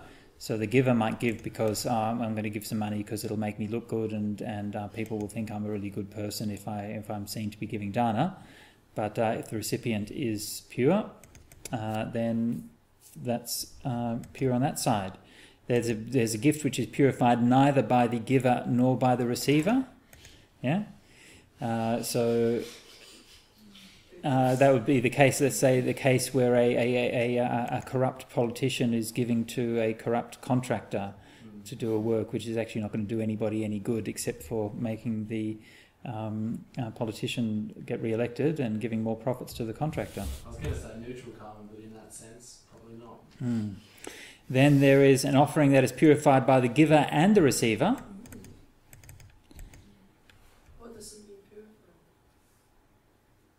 That's what it says in the next bit. And what is an offering that's purified by the giver and not by the receiver? Here the giver is virtuous and good-natured, and the receivers are unvirtuous and bad-natured. Papa Dhamma. So that's what basically means if it's purified if the person is has good sila. And how is it purified by the receiver, not by the giver? The giver is unvirtuous, but the receiver is virtuous. It's purified by neither if neither of them are virtuous, and it's purified by both if both of them are virtuous. These are the 4 purifications of offerings. In terms of what it actually means, of what is purified, I think that's just a sort of general term, but I think it probably the implication seems to be that it's more effective. So how is this bit answer my previous question exactly? Your question was about whether it's just the donor or the recipient. So here it's saying that it's both the donor and the recipient play a part. But it doesn't say that the gift is worthless just because the recipient is unvirtuous, but it's just a factor that it's just less pure. That's all. Yeah, so I think in that case, elsewhere, I mean, the other factor which is to be taken into account is the actual gift itself, whether the gift is appropriate, right? So you might have a pure, good-hearted parent who gives a gift to their pure, good-hearted child, but they give a fully loaded M16 to their child, and then that would be unpurified because of that, even if they have the best of intentions. They're just going to fun. Yeah. So there's those 3 kind of factors. So if any of those factors are inadequate, then the kind of the merit of the gift is lessened, but it's not necessarily destroyed. Yeah. You think about it like you can also use a farming analogy. The giver is like the farmer. The gift is the seed, and the recipient is the soil. So if the farmer is stupid and sows it at the wrong time and throws it in the wrong place and all of that kind of thing, then it will be less effective. But still, something might grow. Yeah, the seed might be not very good. Yeah, but if it's still got something to it, then it'll still grow. And the ground might be kind of rocky and not very fertile, but still something might grow in there. But if you've got all 3, if you've got a stupid farmer, bad seed, and rocky ground, then I don't like your chances. It still works. Maybe. You might get something. There's still hope. There's still hope. Yeah. Does this sutta kind of prove that there's more merits to give to monks than to nuns? Yeah, well, it doesn't actually say that as such, but it does list the bhikkhus before the bhikkhunis, which is, of course, conventional. It doesn't actually say that it's more, but you could interpret it that way. Kind of, yeah. It's more infinite. But remember, you've got the stream enterer, and then the hierarchies of infinities on top of that, and then these are all bigger than those hierarchies of infinities, right? Yeah, so you're talking about big infinities. Yeah. So, but that's true enough. I think it's a fairly true to say that that's the implication. Yeah. Actually, no reason is given, is there? No, I mean I think it's just to be honest, I think it's just convention that Bhikkhu Sangha is mentioned first, and Bhikkhuni Sangha. The most important thing is that giving to both is the best. Exactly. Treating them equally, that's the best. I think so. I think that's very true. Yeah. I think it's wonderful that the Buddha did not give a possibility of a living Buddha if they had of only a group of bhikkhus. That's another very valid point. Yeah, it's amazing to me, actually. The living. Yeah. In theory, if Mahapajapati Gautami was only a woman, and if there was no Bhikkhuni Sangha right then that's what they had, and he doesn't even mention it as a possibility. Yeah, absolutely. There's only the Buddha with the twofold Sangha. There's never a Buddha with just the onefold Sangha.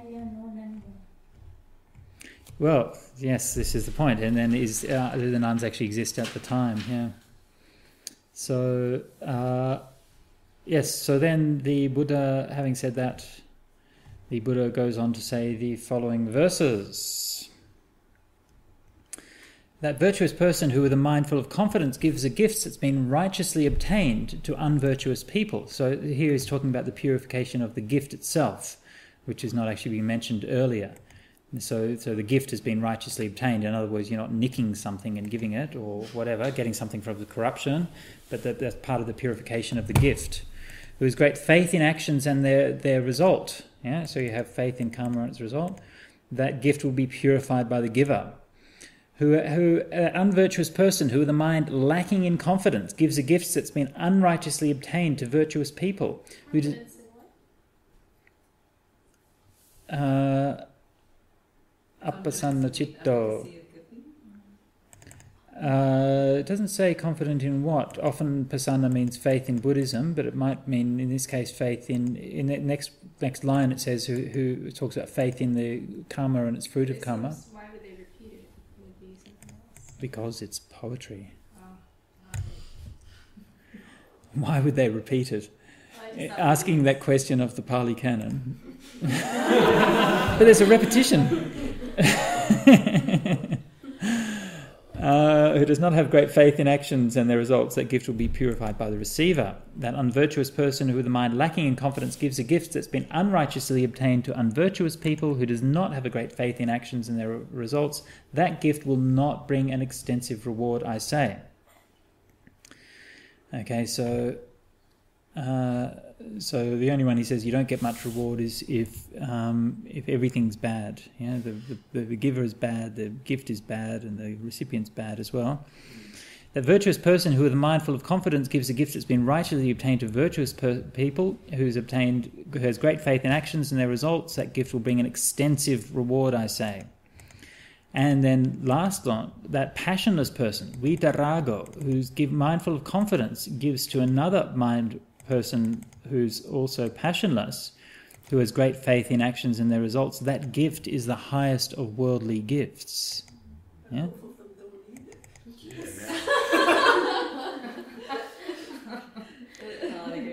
Well, there's actually there's actually kind of a couple of problems with that last little verse. I haven't really looked at this closely before, but one problem is the word vitaraga. It actually is the same word vitaraga that was used before for the non-Buddhist ascetic. So that was this is normally interpreted here that it means arahant.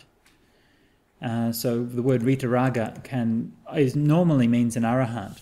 But in some cases it also just means somebody who's attained jhanas. So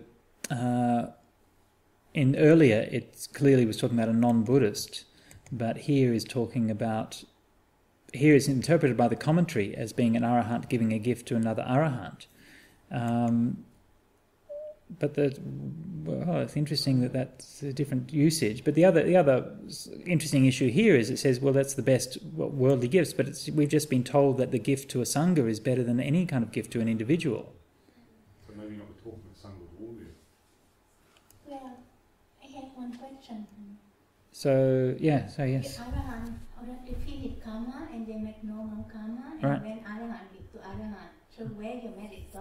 Well, there's no karma. It doesn't say that you make merit. It just says it's the best kind of gift.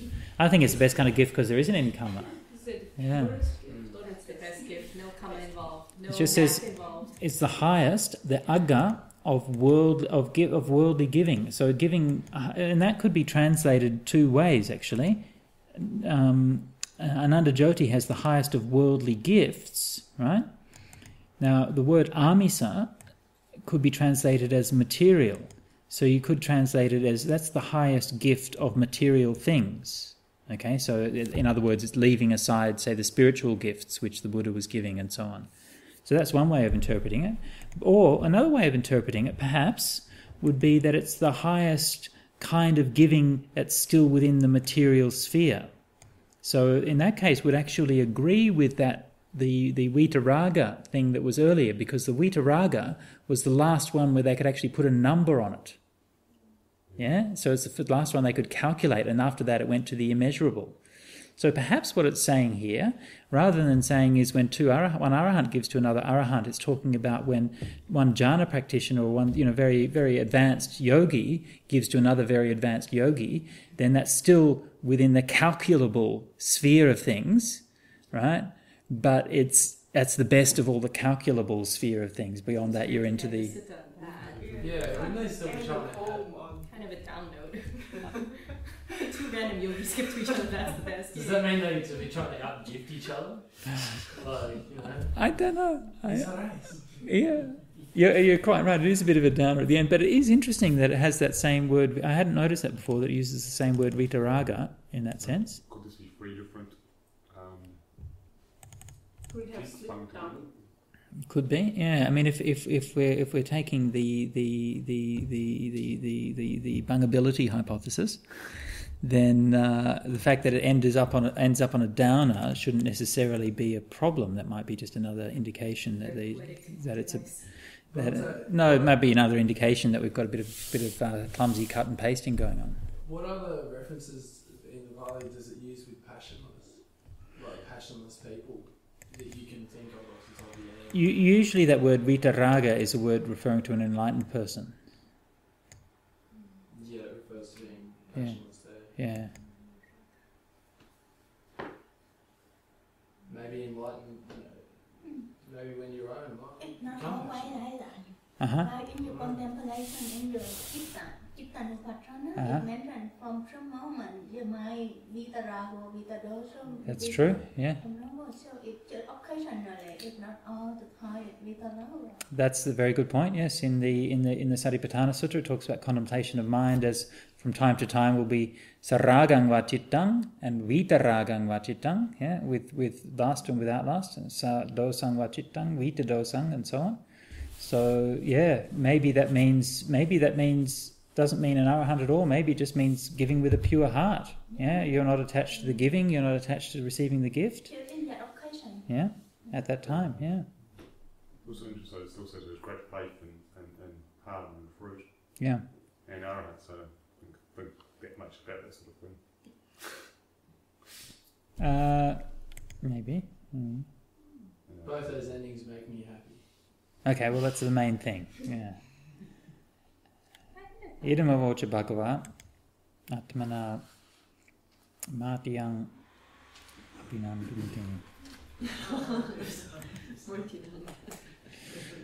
Is that Marty is happy your father? Yeah.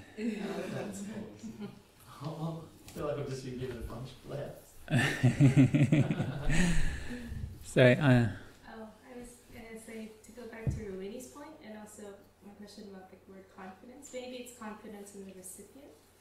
Like maybe that explains why, if you give to more virtuous people, then you would get more return, not just in this mathematical sense, but like what Renal Nanya was saying, is because they inspire this faith in you, so you would have a purer heart when you gave that gift. Maybe, yeah. I think when there is a giving of a gift, there's always an inescapable psychological sort of reality to the whole process. Uh-huh. There was a reason that gift was given to that person. Something going on in the mind. Right. Some sort of inspiration or something. So you can't escape that and just reduce it to accounting. Yeah.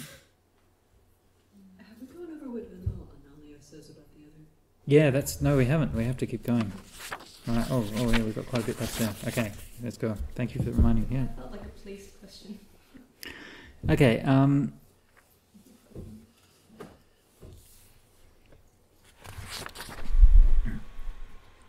Okay, so one difference between the various versions is that in the Pali we had the 14 individual recipients followed by the 7 kinds of group offerings, and that's the same in the individual translation, this one here, and also in one of the fragments which is not mentioned there. However, the sequence of the two is reversed. First of all, we have the group offering and then the individual offering in the Sarvastivadin version and also in the Abhidharmakoshapaikanamadika version. And of course, as you well know, that would be expected because they both come from similar school backgrounds, both being Sarvastivada or Mula Sarvastivada. So That's, you got the 7 first and then the 14. So you're all going, I knew that. Moving on. The 14 recipients of personal offerings are presented in the parallel versions in similar ways. Although here too a difference in sequence manifests in as much as the individual translation and the Gandhari fragment begin with the lowest recipient, whereas the other versions start off with the highest recipient. So whether it's one way or the other. While in the Madhyama, Agama and Tibetan versions, as well as the Gandhari fragment, agree with the Madhyama Nikaya discourse in ranking a gift to an animal as the lowest in their respective listings. In the individual translation, as this one, the lowest recipient of gifts. Can anyone guess what's the lowest recipient of gifts according to the individual translation? It's not an animal. What is it? Hell beings? Insane? To a sick and suffering person. What? A sick and suffering person? Yeah, and you just sort of leave him to die. Oh, come on. It's terrible! Where is that? Giving to a sick and suffering person is the worst. What?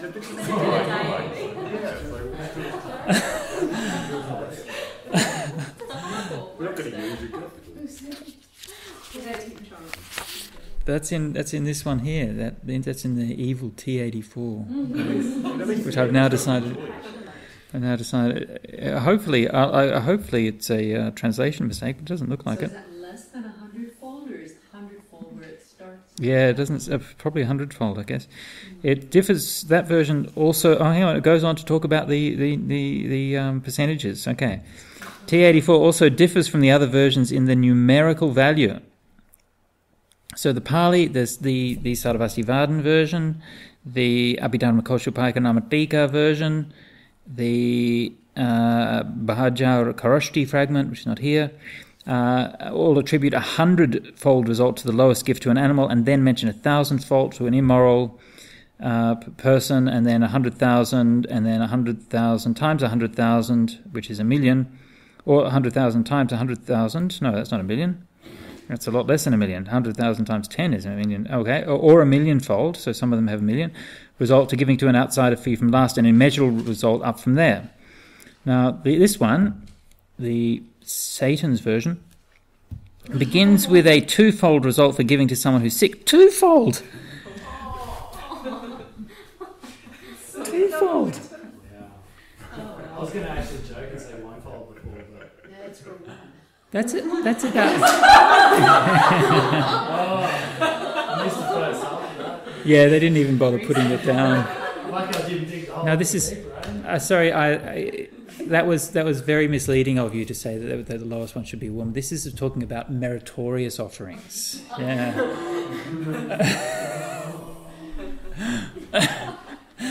Bhante's just grabbed a shovel off the So this is getting worse and worse. A 2-fold result for giving to someone who's sick, followed by 100-fold to an immoral person, 1,000 to a virtuous person, 100,000... Happy immoral person. No, just an immoral. To similarly measures immeasurable and so on. Okay, and then another context, King Pasenadi in the Ekotarika Agama, which is probably Mahasanghika text, refers to a version of this exposition which he claims to have heard from the Buddha, according to which 100-fold result is what you get from offering to an animal, 1,000 to an immoral person, 10,000 to a virtuous, and 100 million-fold result if it's given to a seer free from lust, and immeasurable for the rest. So that's kind of similar to the others. So there's mainly just one version. I think it's very similar to the Sutta Class version, I recall, except that it doesn't give numbers. Right.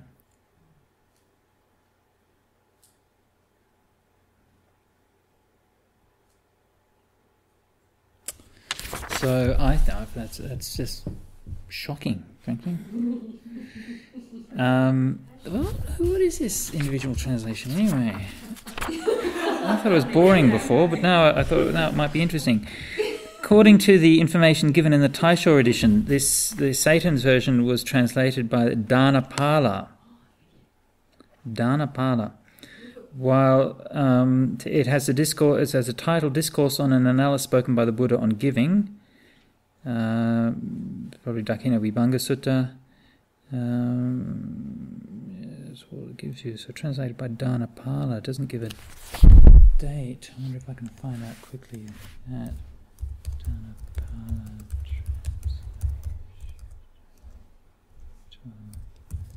Chinese. Did it give me anything? No.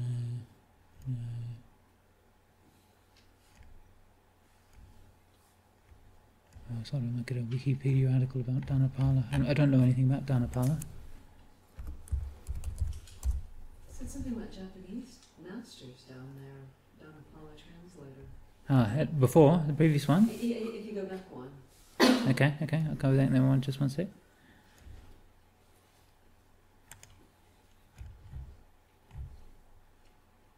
Section analysis. Chinese translators, maybe. Doesn't look like.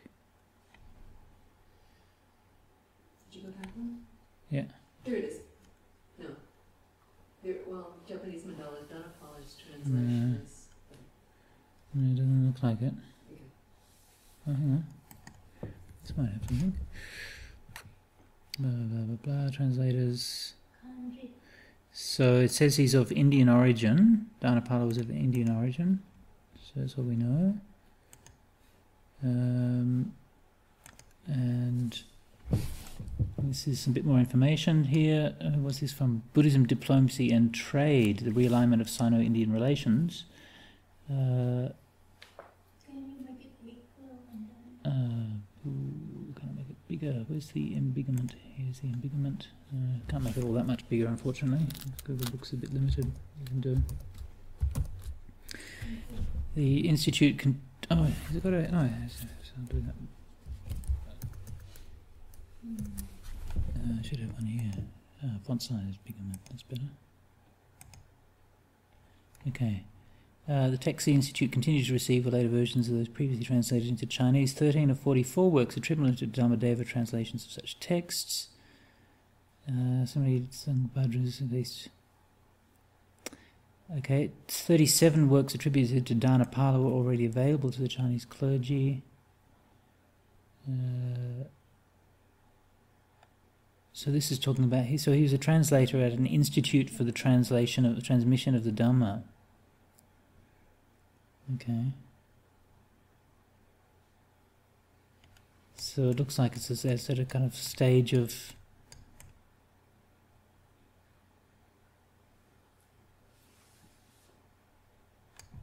later stage of translation, perhaps, if it's the same Dhanapala. Anyway, okay, so we don't know much about him. Okay, moving along. To the text. The Dakkhina Vibhanga Sutta and its parallels to take up the 7 types of offering to the monastic community in similar terms. Okay. Now, here we find a difference between them, whereas the Pali version begins its listing with a gift given to both communities headed by the Buddha, Buddha pamukhe ubeto sanghe danang deti. The parallels only speak of the bhikkhu community headed by the Buddha. Apparently all of the parallels. He lists the Sarvasivadan, the individual Satan's version, the Abhidharma Koshapaka Namatika. So there's 3 versions, and they all mention only the Buddha, the bhikkhus. Having said which, at least 2 of those versions are basically pretty much the same text. The Chinese and Tibetan texts are both Sarvasivadan, so that's no particular surprise. This one here and this one here are both from the Sarvasivadan group of schools, so there's no surprise that they're closely related. You mean they only say Buddha head of the Bhikkhu Sangha? Buddha the head of the Bhikkhu Sangha, yeah. They later do say Bhikkhuni Sangha. I haven't come to that bit. I presume so, yeah. And the same is also true for a reconstructed fragment of Gandhari, but there's a lot of reconstruction going on, but it does seem to say Bhikkhu Sangha, yeah. Another important difference is that the Sarvasivadan version does not list an offering given by requesting the appointment of some monks and some nuns. So that's missing. Okay. The Majjhima Nikaya version continues by describing the case of a gift that is received by evil and immoral monks. It explains that such a community will nevertheless be of incalculable merit as long as the gift is given to the Sangha as a whole. Now,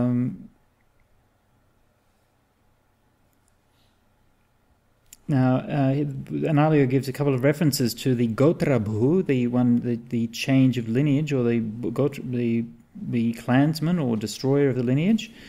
There are a couple of other references to Gotrabhu in the Pali Canon. I mentioned before that it was a term in the Theravada Visuddhimagga, and I should have mentioned that it's also found a couple of times in the Pali Canon as a term for somebody about to become a noble one.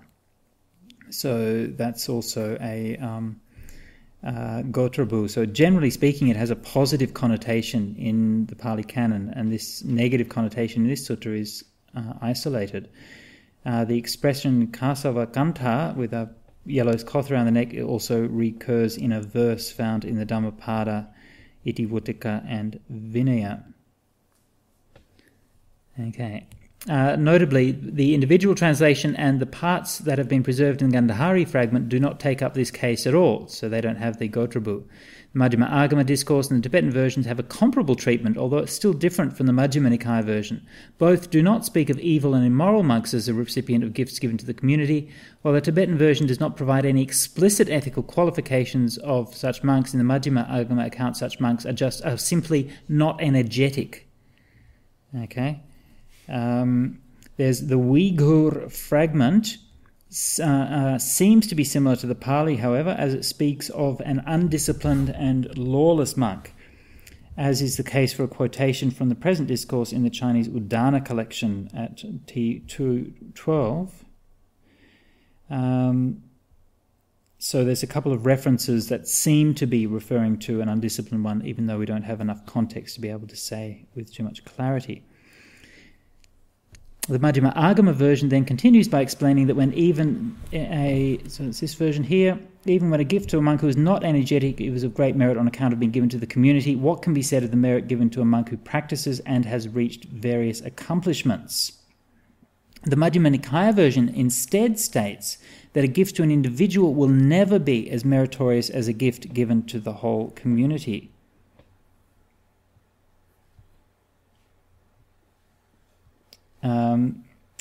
The commentary reports the reasoning that a gift given to the community will be purified on account of former arahants like Sariputra and Moggallana. The commentary further explains that even a gift given to an arahant individually will not measure up to a gift given to someone of bad morality, as long as the gift is given to the latter on behalf of the community as a whole. The question that a gift given on behalf of the Sangha, even if it's given to an immoral monk, will be of an incalculable merit seems difficult to reconcile, according to Venerable Analio, with the subsequent exposition of the 4 purifications of a gift in the Dakkhina Vibhanga Sutta and its parallels, which clearly indicates that the purification of a gift depends also on the degree of purity of the receiver. Fair enough. From this perspective, it seems doubtful if the existence of former arahant monks, as mentioned in the commentary, would suffice to turn a gift given on behalf of the community to a monk of evil character and bad morality into a gift that produces abundant merit. In fact, if dedicating a gift to the Buddhist order would suffice to ensure the fruitfulness of such a gift, it would be difficult to understand why elsewhere the discourses give so much importance to the ethical purity of a recipient of gifts. And Venerable Analio gives a number of parallels to that. In view of the absence of such a reference to the fruitfulness of giving to immoral monks in the parallel versions, it seems quite possible that this particular passage in the Dakkhina Vibhanga Sutta is a later addition to the discourse. The present reference thus could be reflecting the concerns of later generations of monastics to ensure constant supplies and therewith their safe survival amongst competing religious groups in ancient India, even in case some members of the Buddhist monastic community should not be able to maintain the proper standards of moral conduct, which is a very bland and academic way of saying that it's a way of conning people into thinking even if you give to bad monks, you'll still get lots of merit. That's the suggestion.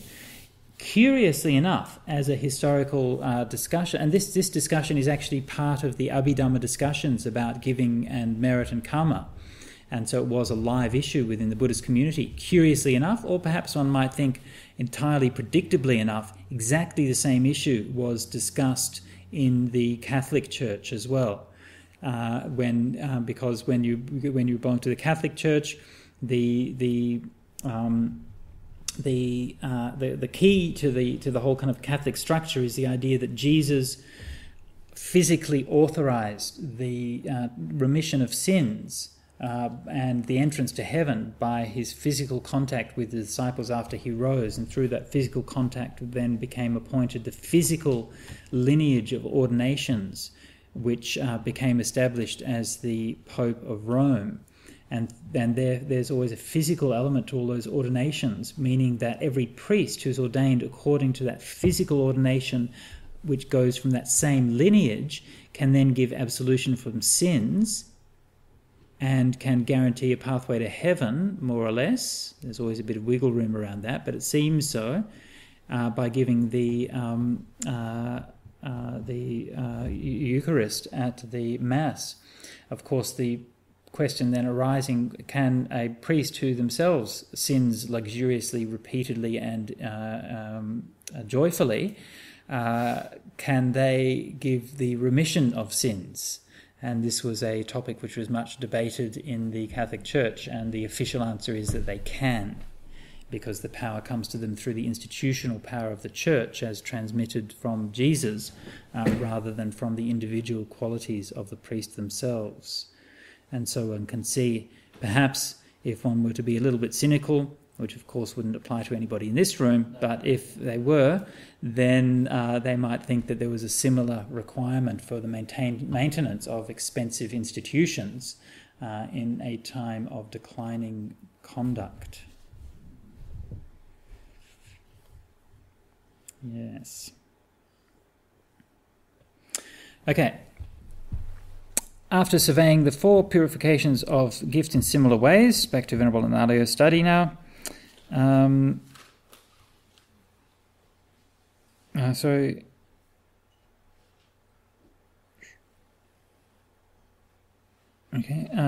Dakkhina Vibhanga Sutta, its Majjhima Agama parallel, the Gandhari fragment, the Tibetan version, all conclude with a set of stanzas on how a gift may be purified by the giver or by the recipient. Okay, so the individual translation instead, so the list of verses is found in several versions, but not all of them. The individual translation, that's Satan's version, instead reports that on hearing this exposition on the merits of giving to the community, Mahapajapati Gautami decided to give the robe to the Sangha of bhikkhus. Okay, so we've actually got a proper ending on that one, and not on the most of the others. Curious that Ananda doesn't really comment further on that. It was worthy of more analysis, but I can only presume that because he doesn't mention it, that she's not mentioned at the end of the other accounts, similarly to the Pali. And we have to note that she didn't give it to bhikkhu and bhikkhuni sangha, so reinforces the idea that there were not bhikkhunis there at that time. Yeah.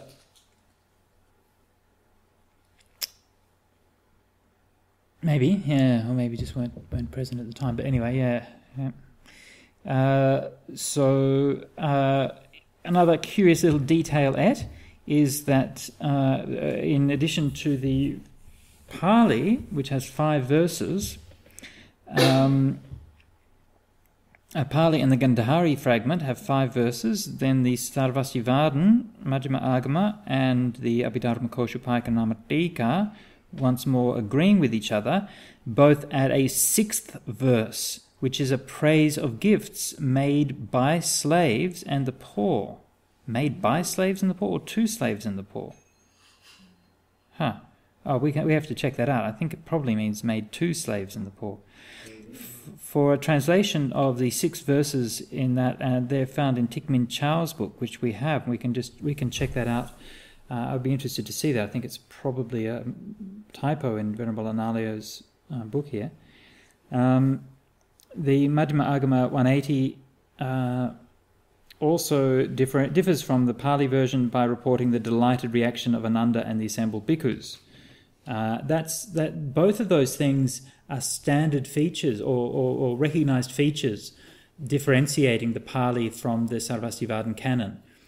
One feature being that where the Pali talks about essentially giving to monastics, the Sarvastivadin texts also talk about giving to poor and people in need, and that's something which you find quite frequently mentioned and differentiating the two.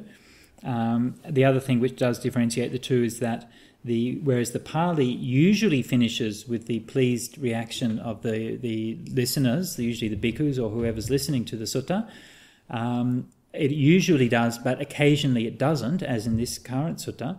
In the Chinese version, the Sarvastivadin Madhyama Agama, it always finishes with the delighted reaction of the monks, even in a few cases, or the listener, even in a few cases where that seems somewhat implausible. For example, if the listener has died, then they're still recorded as having delighted in the discourse.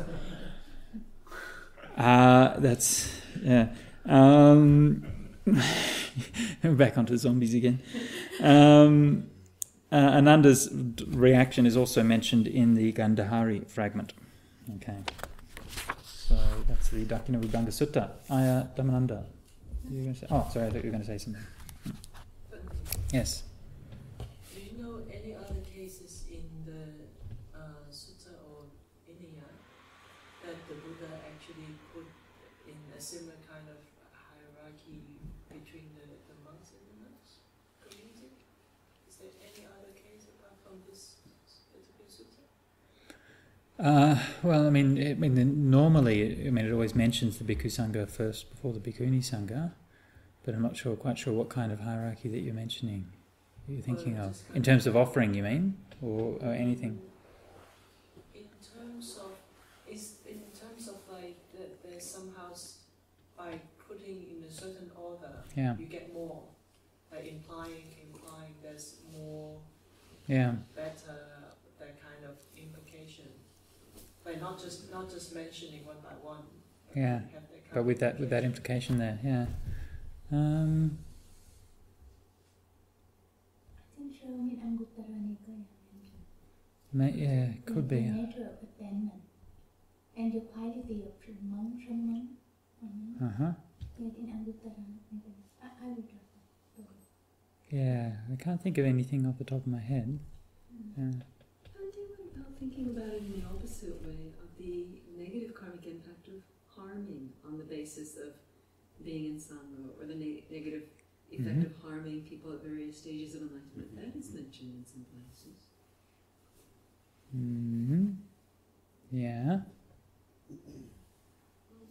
And so I wonder then, is it always more horrific for someone's karma if this were true? Then would it always be more horrific for somebody to kill a person just because they're a member of Sangha, like, I'm of this religion, I hate you, Buddhist, I'll kill you, versus killing an Arahant?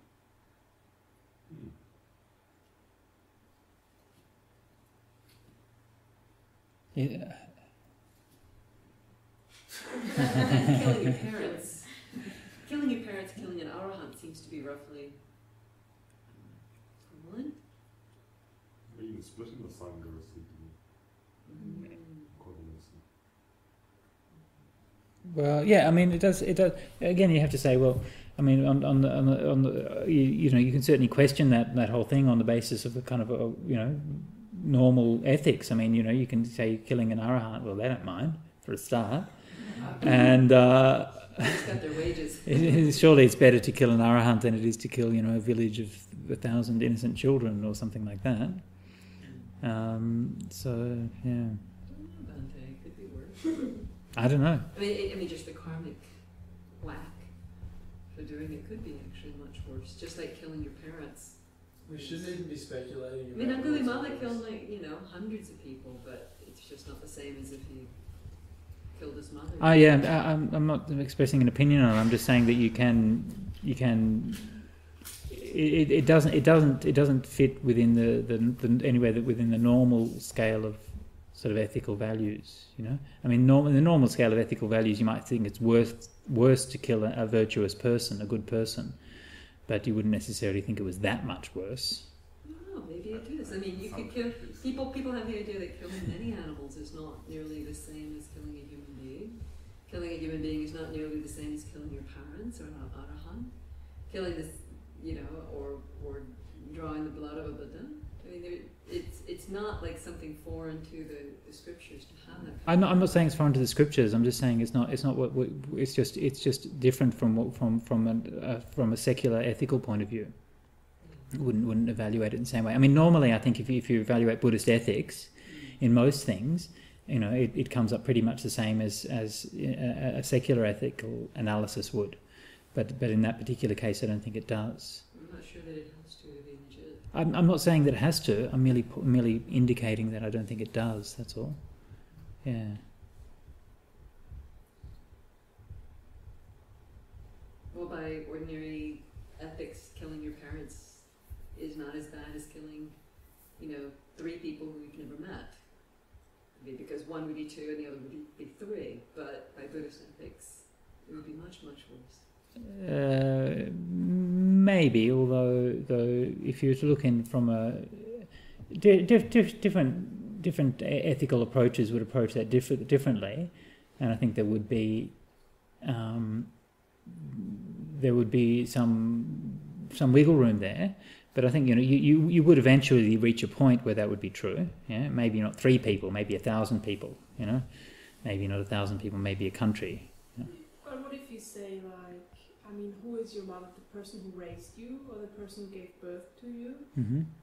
or the official person declared to be your mother? And then, what other beings in this samsara have been my mothers in the past? You know, can I kill anything without killing my mother?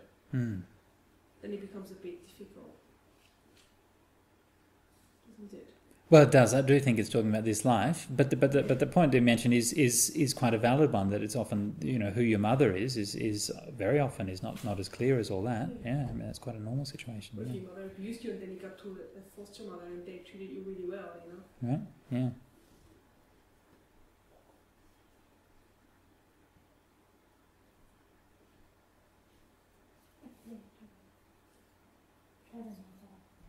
It's 3:07. Moral of the story: all killing is unwholesome. That's good. Thanks for that, Marty. You captured that well. And giving is good.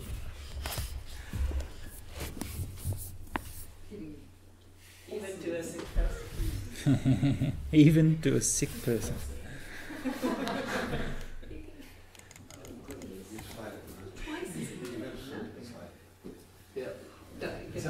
Yeah. Okay. So let's finish up, and we've all missed out. Okay.